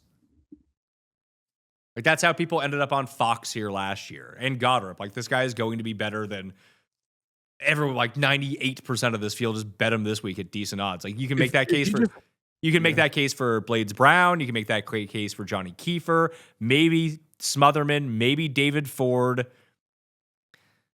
That's probably kind of it. Maybe if you're like a real big like AJ Ewert believer, but I just don't think he's long. Like he doesn't do anything well enough here. The other guys to look at from that like mid would be Christoph Ventura, who's playing. I mean, you want to ride some good form coming out of Zurich, he would be the guy. He's super long and he can putt from time to time. And the other one's just Taylor Moore at 60-1.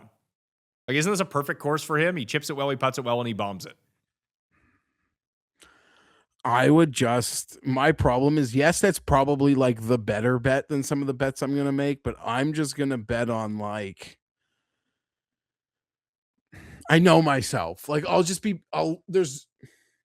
way more likely to end up clicking David Ford over Taylor Moore for the exact same price, just to be like, I'm on the cool young kid trying to call a win because I'm a sucker. That's what I do every week, and it doesn't work. You shouldn't do that.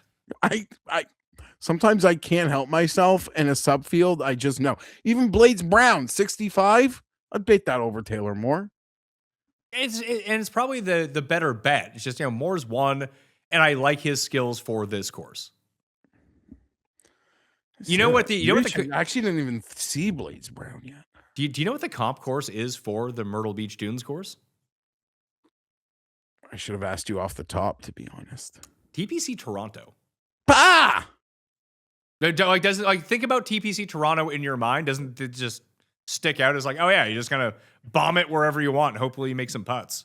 They've got their media day there today, so I bet you our boy Epad is out there. Sweet. For a guy who lives in downtown Toronto, it sucks that it takes 3 hours to get to the course at TPC Toronto. An hour. It'll take an hour. In 50 minutes. And they just opened, I think, last Thursday. I really hope they don't extend it there. I do not like it being there. And it's not even the course. The course seems fine, but I like the style. And listen, your course was nice doing it. Like the in-city courses, the crowd is so much better. And this was also another problem with Doral. Like, Doral is a cool course, like to play in a video game or to play in real life. It's not a great, like, optical course, if that makes any sense. Yeah, I know what you're talking about because I know the exact courses here you wish it was at. Not you like. There's some beautiful like inner city parkland courses that they have that vibe to them that you're like the Canadian Open is a historic event. It's the third oldest Open championship in the world for golf. It has a ton of history to it. Play it at classical courses that have been around for ages. Even Hamilton, I don't mind as much. Like, give me that style of course, and it's easy for people to get to. There's trains in and out. Like, the atmosphere really makes that. People get jazzed up for it. And showcase some of these great in-city courses versus going out to a farmer's field. Like, there's not that much difference between Craig Ranch and TPC Toronto. Like, let's just hope the people don't realize, Pat. Like, well, they do. They do realize. Let's just hope the fried egg doesn't catch on to that. But Doral as a signature event has that feel for me too. That when I think signature event, like where you want to play like the signature series, they're not going to limit it. They're only going to make them bigger. I think they should limit them. Do it at Pebble. Do it at Riv. Do it at Memorial, and Bay Hill. Make those the four. Yeah, maybe add another one or something deeper. Yeah, but make the course the star, and that gets people to tune in. This was another talking point that I always had with LIV. That they play these courses no one has any history with. It's a tough sell. Part of the sell of playing Torrey Pines over and over, even if the nerds hate the courses, people recognize Torrey Pines and they like it. I kind of want Brooks to have a not amazing month because I do want to see him come here, which he'll probably come here regardless because he likes to play right before a major, right? Isn't that his bag? Yeah. I want to see, I want Brooks I want him to be a fade for me in the subfield, obviously, but I'm looking forward to him coming to Canada and maybe winning. I think that would be awesome. Keith Smotherman. So I got 2 bets in for this tournament. I'm going to make a short list of like 3 other guys. Can we just talk like 100 to 1 here for a second? Oh yeah, Pontus. You already mentioned 9 homes, so I guess I could have gone there. I don't have any bets. So you're going to bet Jesper Svensson? I was just going to get that out of the way. That you mentioned bomber track. I'll probably be a sucker for the hundo. Was Hayden Springer smoke and mirrors? Was that his like first start forever at the Zurich? I'm just saying because I've seen a lot of guys who had nice Zurichs carry that over into last week, and you'd mentioned Ventura, so Springer caught my eye. Yeah, Springer's first start since the Puerto Rico Open when he came T26. He was T20 at the Bank of Utah. He was T22 at Bermuda with cuts in between at the RSM, Cabo, and Sanderson Farms. He's hit or miss. He's 10th in this field in driving distance, though. So maybe if that's what caught my eye about it. And I would say, if you want that other profile, shouldn't you absolutely have like Carson Young 101 on your card? I can't recall the last time he did anything. Like I feel like the run is over for Carson Young.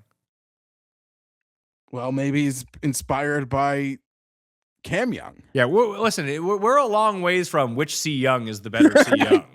Listen, you know what was so sad? Maybe that was it. Because we all have our moments. For me, I'll signal out it was Valspar where he lost. Where was it? Yeah, Valspar. Right? When he lost to Malnati? Yeah. Yeah. But I would argue maybe the lowest point in the Cam Young era was when his odds were getting way too close to Carson Young's. When Carson Young was peaking, Cam Young was going the other way, and there was this internet joke of which C Young am I? Thank God. You forget, I mean, not you, but just people in general, that Cam Young had to make, I think it was a 13-footer in a 5-man playoff to qualify for the U.S. Open last year. Yes. What a guy. What a guy. What about Luke Clanton, 125-1? What's he been up to? Nothing. I'm looking at Carson Young. He's WDing and missing cuts on the Corn Ferry Tour. Thursday. Oh, Kuchar's here. Yeah, good for him. Springer makes sense. 10th in driving distance. He can putt. That's helpful. But you wonder if he just had the first round good vibes of the year. Now maybe bet him as first round leader? That was a joke. I'm scrolled real down now. I'm into toasty land. Well, if you go to the very bottom of the board, I'm convinced that they just made up people's names. Or they just threw in names from 10 years ago that we recognize, like Brendan Todd is there. Ryan Ruffles is in this field. Ryan Ruffles. And then you have Ryan Brem. But think about these names. Have you heard of any of these people ever? Grayson Wood, Wells Williams, Evan Hammerling, Tyler Collette. I mean, he's Tyler Coolbet. We'll just get him a sponsorship. Nicholas Malsh, Cooper Harbeck, and Grant Heifner. These are the names that get generated for you when you're in season 9 of Madden. And this is your new safety. And I just scrolled this board trying to figure out if the guy who I never heard of, who was playing with ADDC in the Zurich, is here. And I just found him. Davis Chatfield. 50-1. Maybe he ends up being the bet. Who knows? But it's almost like the Myrtle Beach field got to 125 players, and then they lost their license to use PGA Tour players' names, so they had to make some up. Like those old Ken Griffey games where you'd have Ken Griffey and Reggie Stalker.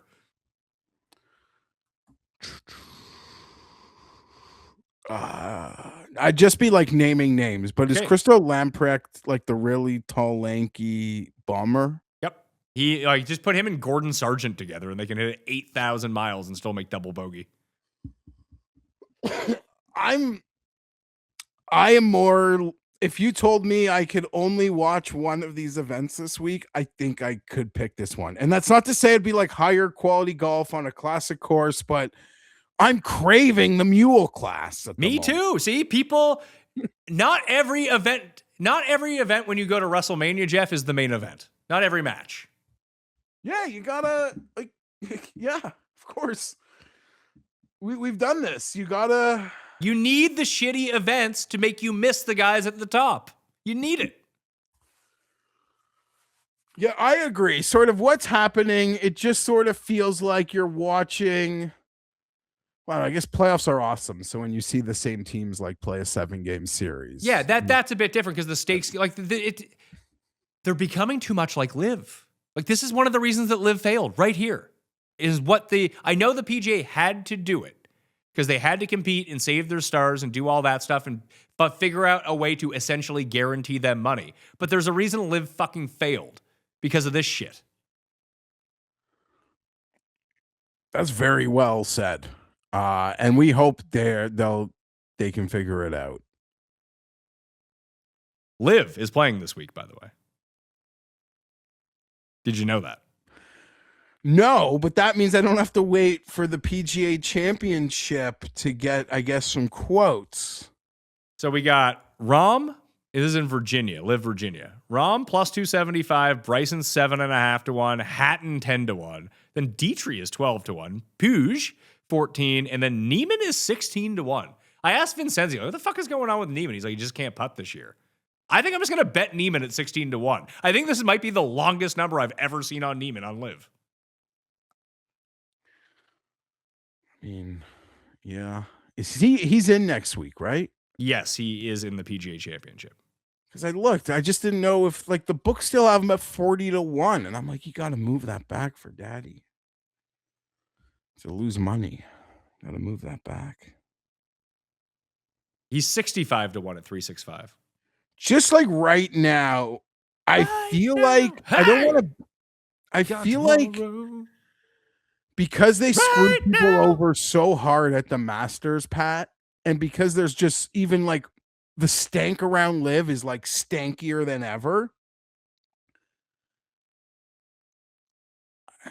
It'd just be interesting to see what happens next week with the big guys. Not even so much how they play, which is a separate conversation, but just the numbers and the I guess what I'm saying is more like DFS in a sense is like the way to maybe, not that I care about the DFS, but in terms of like the public sentiment would be as like Rahm was like loved for the Masters.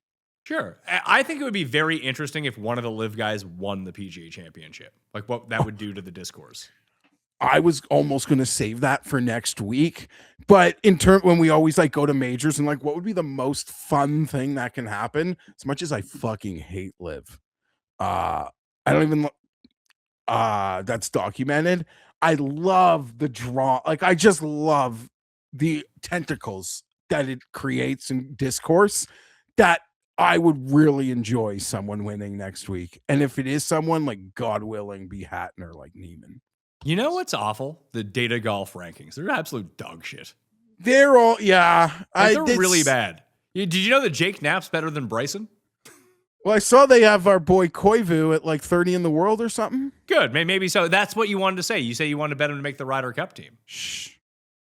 Here's the problem. I asked the sportsbook that I can do that with. And they're like, sure, we'll do that. Just can you give us your email for your account? And the thing is, this sports book, it's not the made for TV one. It's one of the more crippling limits I've had because I like this book. They don't let me bet like golf at all anymore. They'll let me bet like $1. And I don't want them to know it's me who's asking for it. So I shouldn't be sharing this here either. You see, the bet is to get him to make the President's Cup team. That's impossible. I mean, it's not impossible if they decide to be like, hey, we're going to give our guys have been playing too many signature events. We're going to give them a rest to take on. So he's going to, I guess he'll like win the NCAAs or something. And then he'll come back and play like in Detroit and win. And then it'll be like Ludvig. Canadian Open's usually the first one that they can play. That's why you always see the young guys play there. Ludvig, Wolf, Morikawa, Hovland, Clanton throughout the years. Okay, so yeah, so win the Invitational and then pretty much show your stuff at Canada. You don't even have to win. And then go, remember Ludvig? It was Detroit where he played with Luke Donald and like shot 7 under on his front 9 or something. Yeah, and he was just on the Ryder Cup team. He's like, oh, I think Ludvig made it this morning. Or maybe shot 7 under that day, but it was good times. Good times. Yeah, mule class. Let's go inject it. Like Pat, not even to bet, but we all gotta be able to watch Bo Hostler golf. Sweet. We all gotta be able to. Do you think he plucks his eyebrows?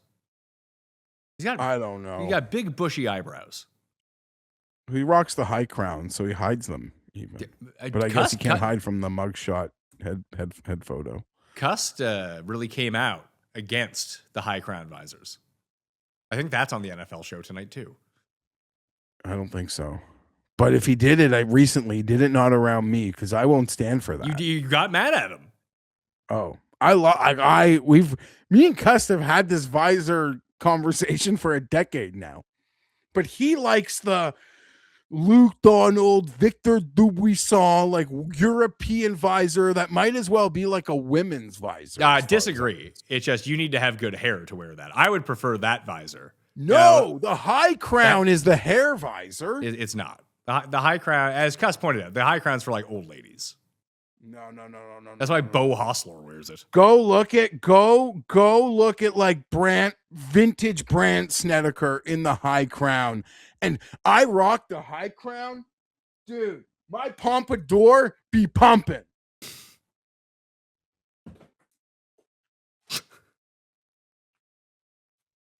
We got volume this shit. But my collection of major you work it, but no.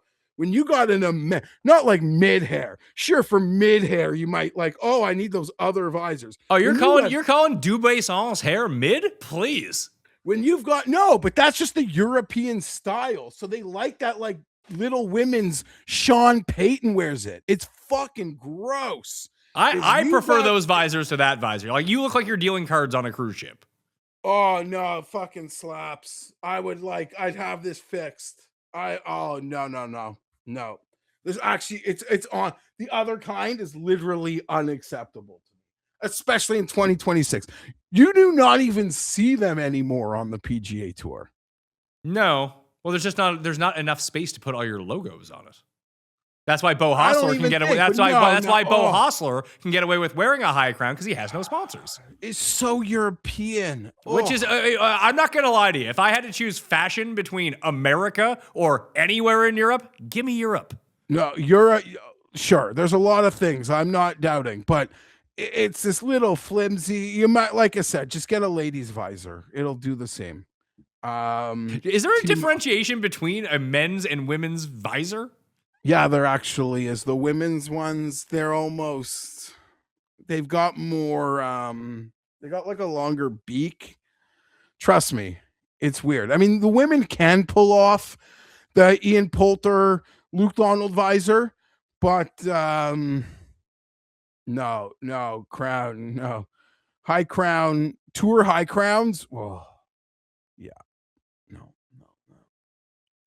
If you ever have a major championship and like want to hit me up a high crown from it, I'll pay you. It's to the whole audience. Quick picks. So for Truist, I got Xander, Woodland with 3 places, and then Pendrith with 8 places. So 100 to 1, 125 to 1, and 12 to 1. I'm thinking about jumping on Ludvig with you, and maybe Noren with some places as well. And those would be my 5. I got RMP and Pontus Nyholm so far for the Myrtle Beach Classic, and I'm swimming around 6 guys, probably end up betting 2 of them. Kiefer, Grazerman, Taylor Moore. This is just a bunch of squiggles, which I can't make out. George Springer, Christoph Ventura would be another one, and then I'm going to bet Neiman on LIV at 16 to 1. Super cool. For me, simple. Like I'm in on Ludvig. I think as soon as we're done here, I'm going to bet Xander. That honestly, call it a week. We'll see at the PGA Championship. And even for those like smaller numbers, my bets aren't going to be like normal. I just no, it's lower stakes. And then at the Truist, we've got Penge 25. I still like the different 22, event. 23, whatever. Myrtle Beach, you have Penge. Oh yeah. Myrtle, we got RNP, easy. David Ford, Blades, Brown. Smotherman was the name I couldn't Carl make out. Phillips.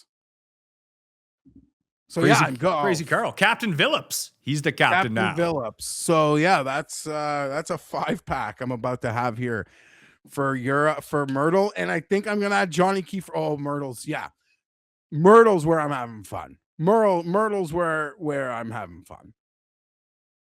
One and done. Usually the week before a major, I like to, step up my dad game. 3 golf tournaments. I haven't made a decision on LIV. What's happening, LIV? 10. I wonder if Kenny's going to go. I wonder if it's far from him. I'll ask him. One and done picks for the week. Cust has selected Adam Scott. Adam Scott, Cust Scott. You selected Sam Stevens last week versus my Scotty Scheffler, and I caught you in the one and done. So we both have right around $6.5 million. Cust has $2.7 million. So a win ties him up with us if Adam Scott wins. It's exciting. I'd be happy if Adam Scott won. Running out of guys here. Ugh. Have I used Ludvig? Let me see. You have first pick anyway, so I shouldn't have said anything. I do. You have not, but I have not, so I will use Ludvig. I mean, Aberg. I'm still on board that they should be chanting this every time he hits his first shot. And have we him got to walk get out him of the clubhouse. deep into a rowdy crowd on a Sunday. Maybe they would. Like if Aberg was in it deep at the Players and that crowd, you don't think we'd get some Abergs? No, but I just wanted to walk out of the first tee. Like the camera, the camera like starts at the locker room, and like he comes out with security and walks to the first tee. Police escorted Ludvig Aberg. So who are you going to take now? I have your list in front of me. I'll go. You know what? Well, I don't care. I'll just get stupid again. I'll take Noren. You're really punting the season, huh? No, we're just going to make it interesting. Well, it's already interesting. I'm ahead of you now. It's only May. It's true. Someone, I think it was Joe Weaver, sent me that tweet this week that he's had Fitz and Cam in back-to-back weeks, both signature events, and he went from like last place to 30th place. It can be done. You just got to hit some winners. That honestly sounds sick. This is what I did last year. I went Rory JT back-to-back weeks for Masters Heritage, and then I got to like 10th place or something. Then I fell back again. But I used Scheffler in the $1,000 one and done, and I was in 6th. And I dropped down to 8th because so many people had Cam Young. Probably would have been a good spot to activate. Yeah. Shit, I just opened up a sports book. I don't even remember who I wanted to bet. Probably one of those 5 golfers I just named. Probably Xander. That I should probably get on before that gets to like 10-1. I think he will be the popular bet this week. Can I like completely change subjects and do like, I guess, a minute of, it's not GMZ, but like, maybe it's more Cust Corner, but I don't think it's crazy, but it's just like something. No, I don't want to call it Cust Corner because I don't even think it's, I'm complaining, but it's just an observation. And people are going to make it like, oh, you hate it. Don't hate it. I don't. I just, the Savannah Bananas, it seems like if you go, you'd have a great time and it's fun. And I guess it's for kids. And even if I don't get it, like that doesn't matter. But I will say something that I noticed. I never tweeted about it. And I don't think I didn't like what happened when I tweeted about like Grant Horvat. I see people that tweet about the Savannah Bananas, and then I see what happens to them. They're like, they get, I don't know if it's bots, but holy shit, you want to criticize that operation? I don't even know if criticize is the right word. Just being like, I guess it is criticizing. You better be prepared or get off the phone. I would not have expected that. Nor would I have expected like real down south family fun Savannah Bananas to be like the ire of your criticism. Yeah, it's so, I mean, they fill these stadiums, like these college football stadiums. It's like marvelous. It's like they're like it's like the Harlem Globetrotters. Yeah, sure. Maybe the Harlem Globetrotters filled arena. Like, I don't know. It's incredible. But I would say is a common thing that I see when people like criticize it. They're like, what's the matter? You don't like fun? It's all this like you're grumpy and don't like fun. And as I'm seeing those, again, I don't want to engage, but I'm like, whoa. That would be like saying like, if I don't like, my kid likes the Wiggles, I don't like the Wiggles. Like, I don't like fun. I tell you, I think I like fun. And my idea of fun is just a lot different. I could tell you my idea. I'd rather not. But yeah, So I'm down for fun, but I guess it's just different ideas of fun. I'm about to get back into the Wiggles with, a 7-week-old kid. So I got about a year before the Wiggle starts coming back on. I think they lost the Babe, who was the yellow Wiggle. Yeah, I think there've been a lot of phase outs. It's too bad. And like the older guys who own it and like they rake it, they're like 80 now. They should step away, maybe give it over to younger blood. I mean, they can still own it, and these guys are now just actors, but you're the owners. But it's like also weird. They've switched up the rotation, but one or two of the really old guys are still there.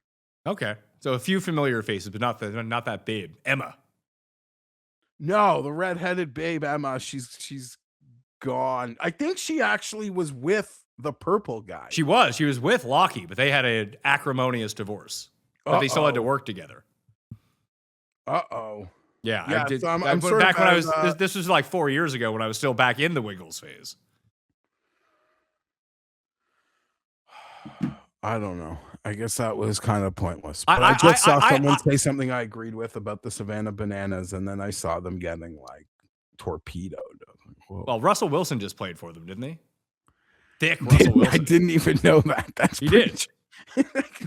So you're back in on Seattle. Like, where can you trot out Russell Wilson? It's a big name. It's Russell. I mean, he was a first round MLB pick, I think. Listen, it's probably Hall of Fame quarter. Yeah, he probably should be a Hall of Fame quarterback. I think the stank should. History, I think, should be like far more kind to Russell Wilson than the last like 2 years. Yeah, I mean, your boy's like what, right on the periphery of being a Hall of Famer. Rivers? Yeah, exactly. If people want to glad hand Rivers, or when Rivers comes back, Wilson's described as like a future Hall of Famer by ESPN, then of course Russell, like if Rivers is border, which is debatable, which people can debate, that's fine. But if he's even border, then Russell's a lock. I would agree, but that's me. Although Cust said just by coming back cemented his Hall of Fame status, which is ludicrous. I agree with that. I don't. But to Cust's point, like that was like people made that, like literally the people who seem to be around the voters were actually saying that. So Cust was parroting what seemed to be an actual talking point. But I agree with you. That was bullshit. Oh, Webb Simpson just got into the Truist on a sponsor's exemption. That's bullshit too. Oh, well, I guess it's Charlotte.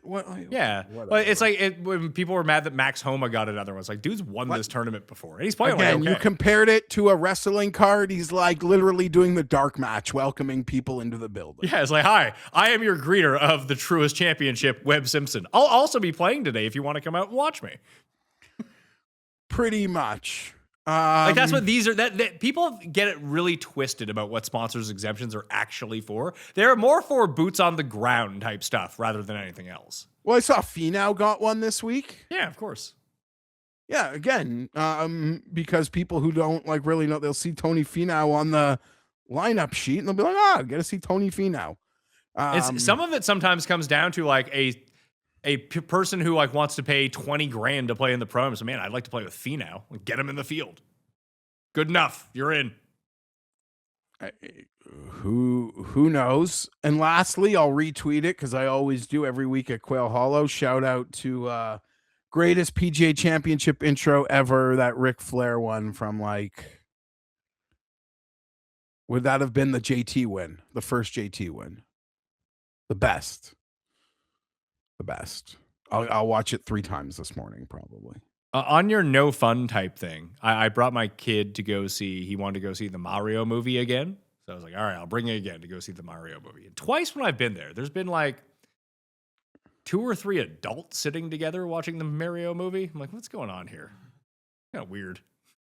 Like it's a theater full of kids and these like beards, not the best of shape type dudes, mid-30s, maybe 40s, just sitting there enjoying some Mario. Maybe I shouldn't be one to judge. I just thought it was odd. Like, come on, Pat. You're ragging on some guys who definitely have like a serious retro gaming collection. I get that, but like, just like I don't know. Like I get what you're saying, but Mario, I think kind of like if you're 40 years old, like I don't know. I remember, I was the younger sibling. I remember when my older sister, we got that first Nintendo. I do too. There's very few things I actually like remember from like little, but like that first Nintendo, like I could have listen, if I really wanted to see the Mario movie, like give me another week and I can watch it at my house. Okay, I agree. Not the 11:30 a.m. show on a Sunday. Well, on that note, I kind of bitched to Tim just because as he's an aficionado of fast food, although he doesn't eat the kids' meals. I don't understand why there's Stranger Things Happy Meals. Yeah, I don't get that either. It's not a kid show though, right? Right. And like, what's this? Yeah. I mean, like, it's a stupid toy kids play with it anyway, but I don't understand the crossover. So they're doing that to sell Happy Meals to like 30-year-old. I don't know. I know that show's a big demo. Again, geez, I made fun of that show when I heard about it. So fuck. The show sucks, by the way. It's always sucked. It never did it for me, but listen, we all like our own things in terms of content. I don't know what to say. Not like hard on what other people watch. Yeah, but that's part of the fun of this show is that people can't actually respond to us. We can only respond to ourselves. So our opinion is final. Yeah, I mean, look, you listen to us for our golf picks. How right are those? So it's not like we're right. It's not like they're not good. Not good picks. All right, that'll do it. Me, you, and Cust tonight. Do you remember what Cust's win projection was for the Jets? Oh. Even I was gassing him up. It was good. You were like, we're trying to get there, but yes, you were letting him know that if he gets Seattle Geno, and then he turned that into, we'll save the people, how many wins the Jets are how many wins the Jets are getting when they get Seattle Geno. Conservatively, with like okay Geno, it's like, I think it's at 9 wins, but like, I'm telling you, once he sees a clip of Geno throwing to Garrett Wilson, 14-3 is on the board. I think I have convinced him to take the stance that the Jets are this year's Patriots.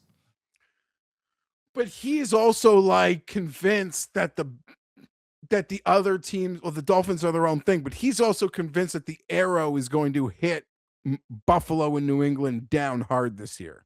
Correct. Leaving the door wide open for the Jets, which is a case he tends to make every year, mind you.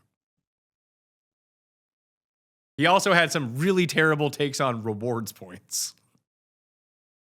I hate those, but I then I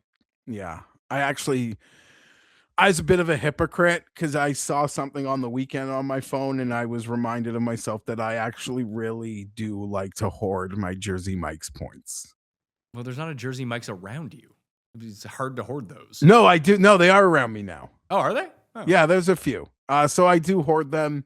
You shouldn't hoard. And I don't know why. Spoiler for the Cust Corner. Don't hoard rewards points. They become less valuable the more time you hold on to them. I know. Like, this is the most deranged thought. It really is. Because if I'm like in this position to even have this thought, then like I'm going to say something that's going to present an issue that like, you know me well enough to know like this is not a problem.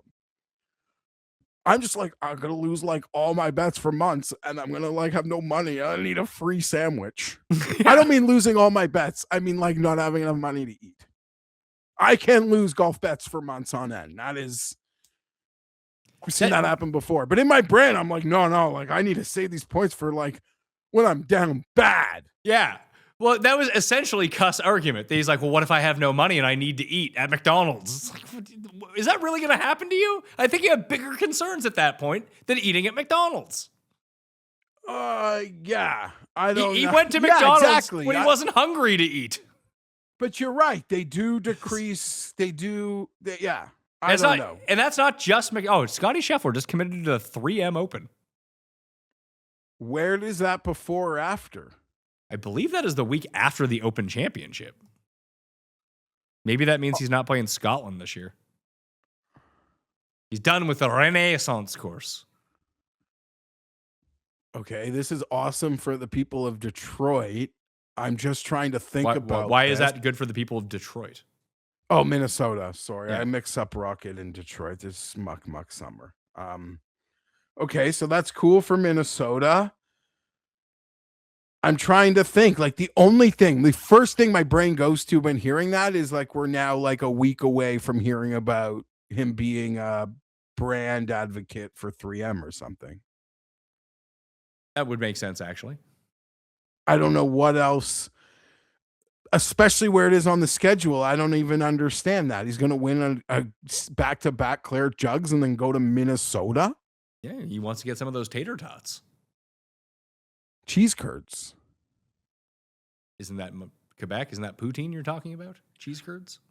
Oh, and I also think I did a minute Wisconsin, not Minnesota. I just know when places where you would normally, I notice this, I've been to Minnesota a bunch of times. Like, yeah, I'll get like a burger and fries. And when it comes out, it's burgers and tater tots. Big on tater tots there.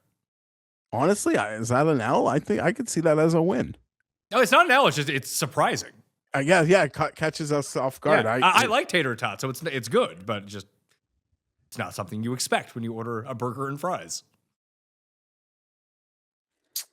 Yeah, we've really gone off the rails here. Let's get out of here. Let's go. Sorry. We'll be back this evening on all feeds, so smash the like, sub to the channel. And I might even do it as a premiere where you can chat along live with people. No one is fucking watching. No one cares about this. Just use code Mayo at Underdog. Play on Cool Bet, all right? Sub to the Substack. Free articles are there. All the write-ups for both events are there too, all right? I'll see you next time. Mayo Experience!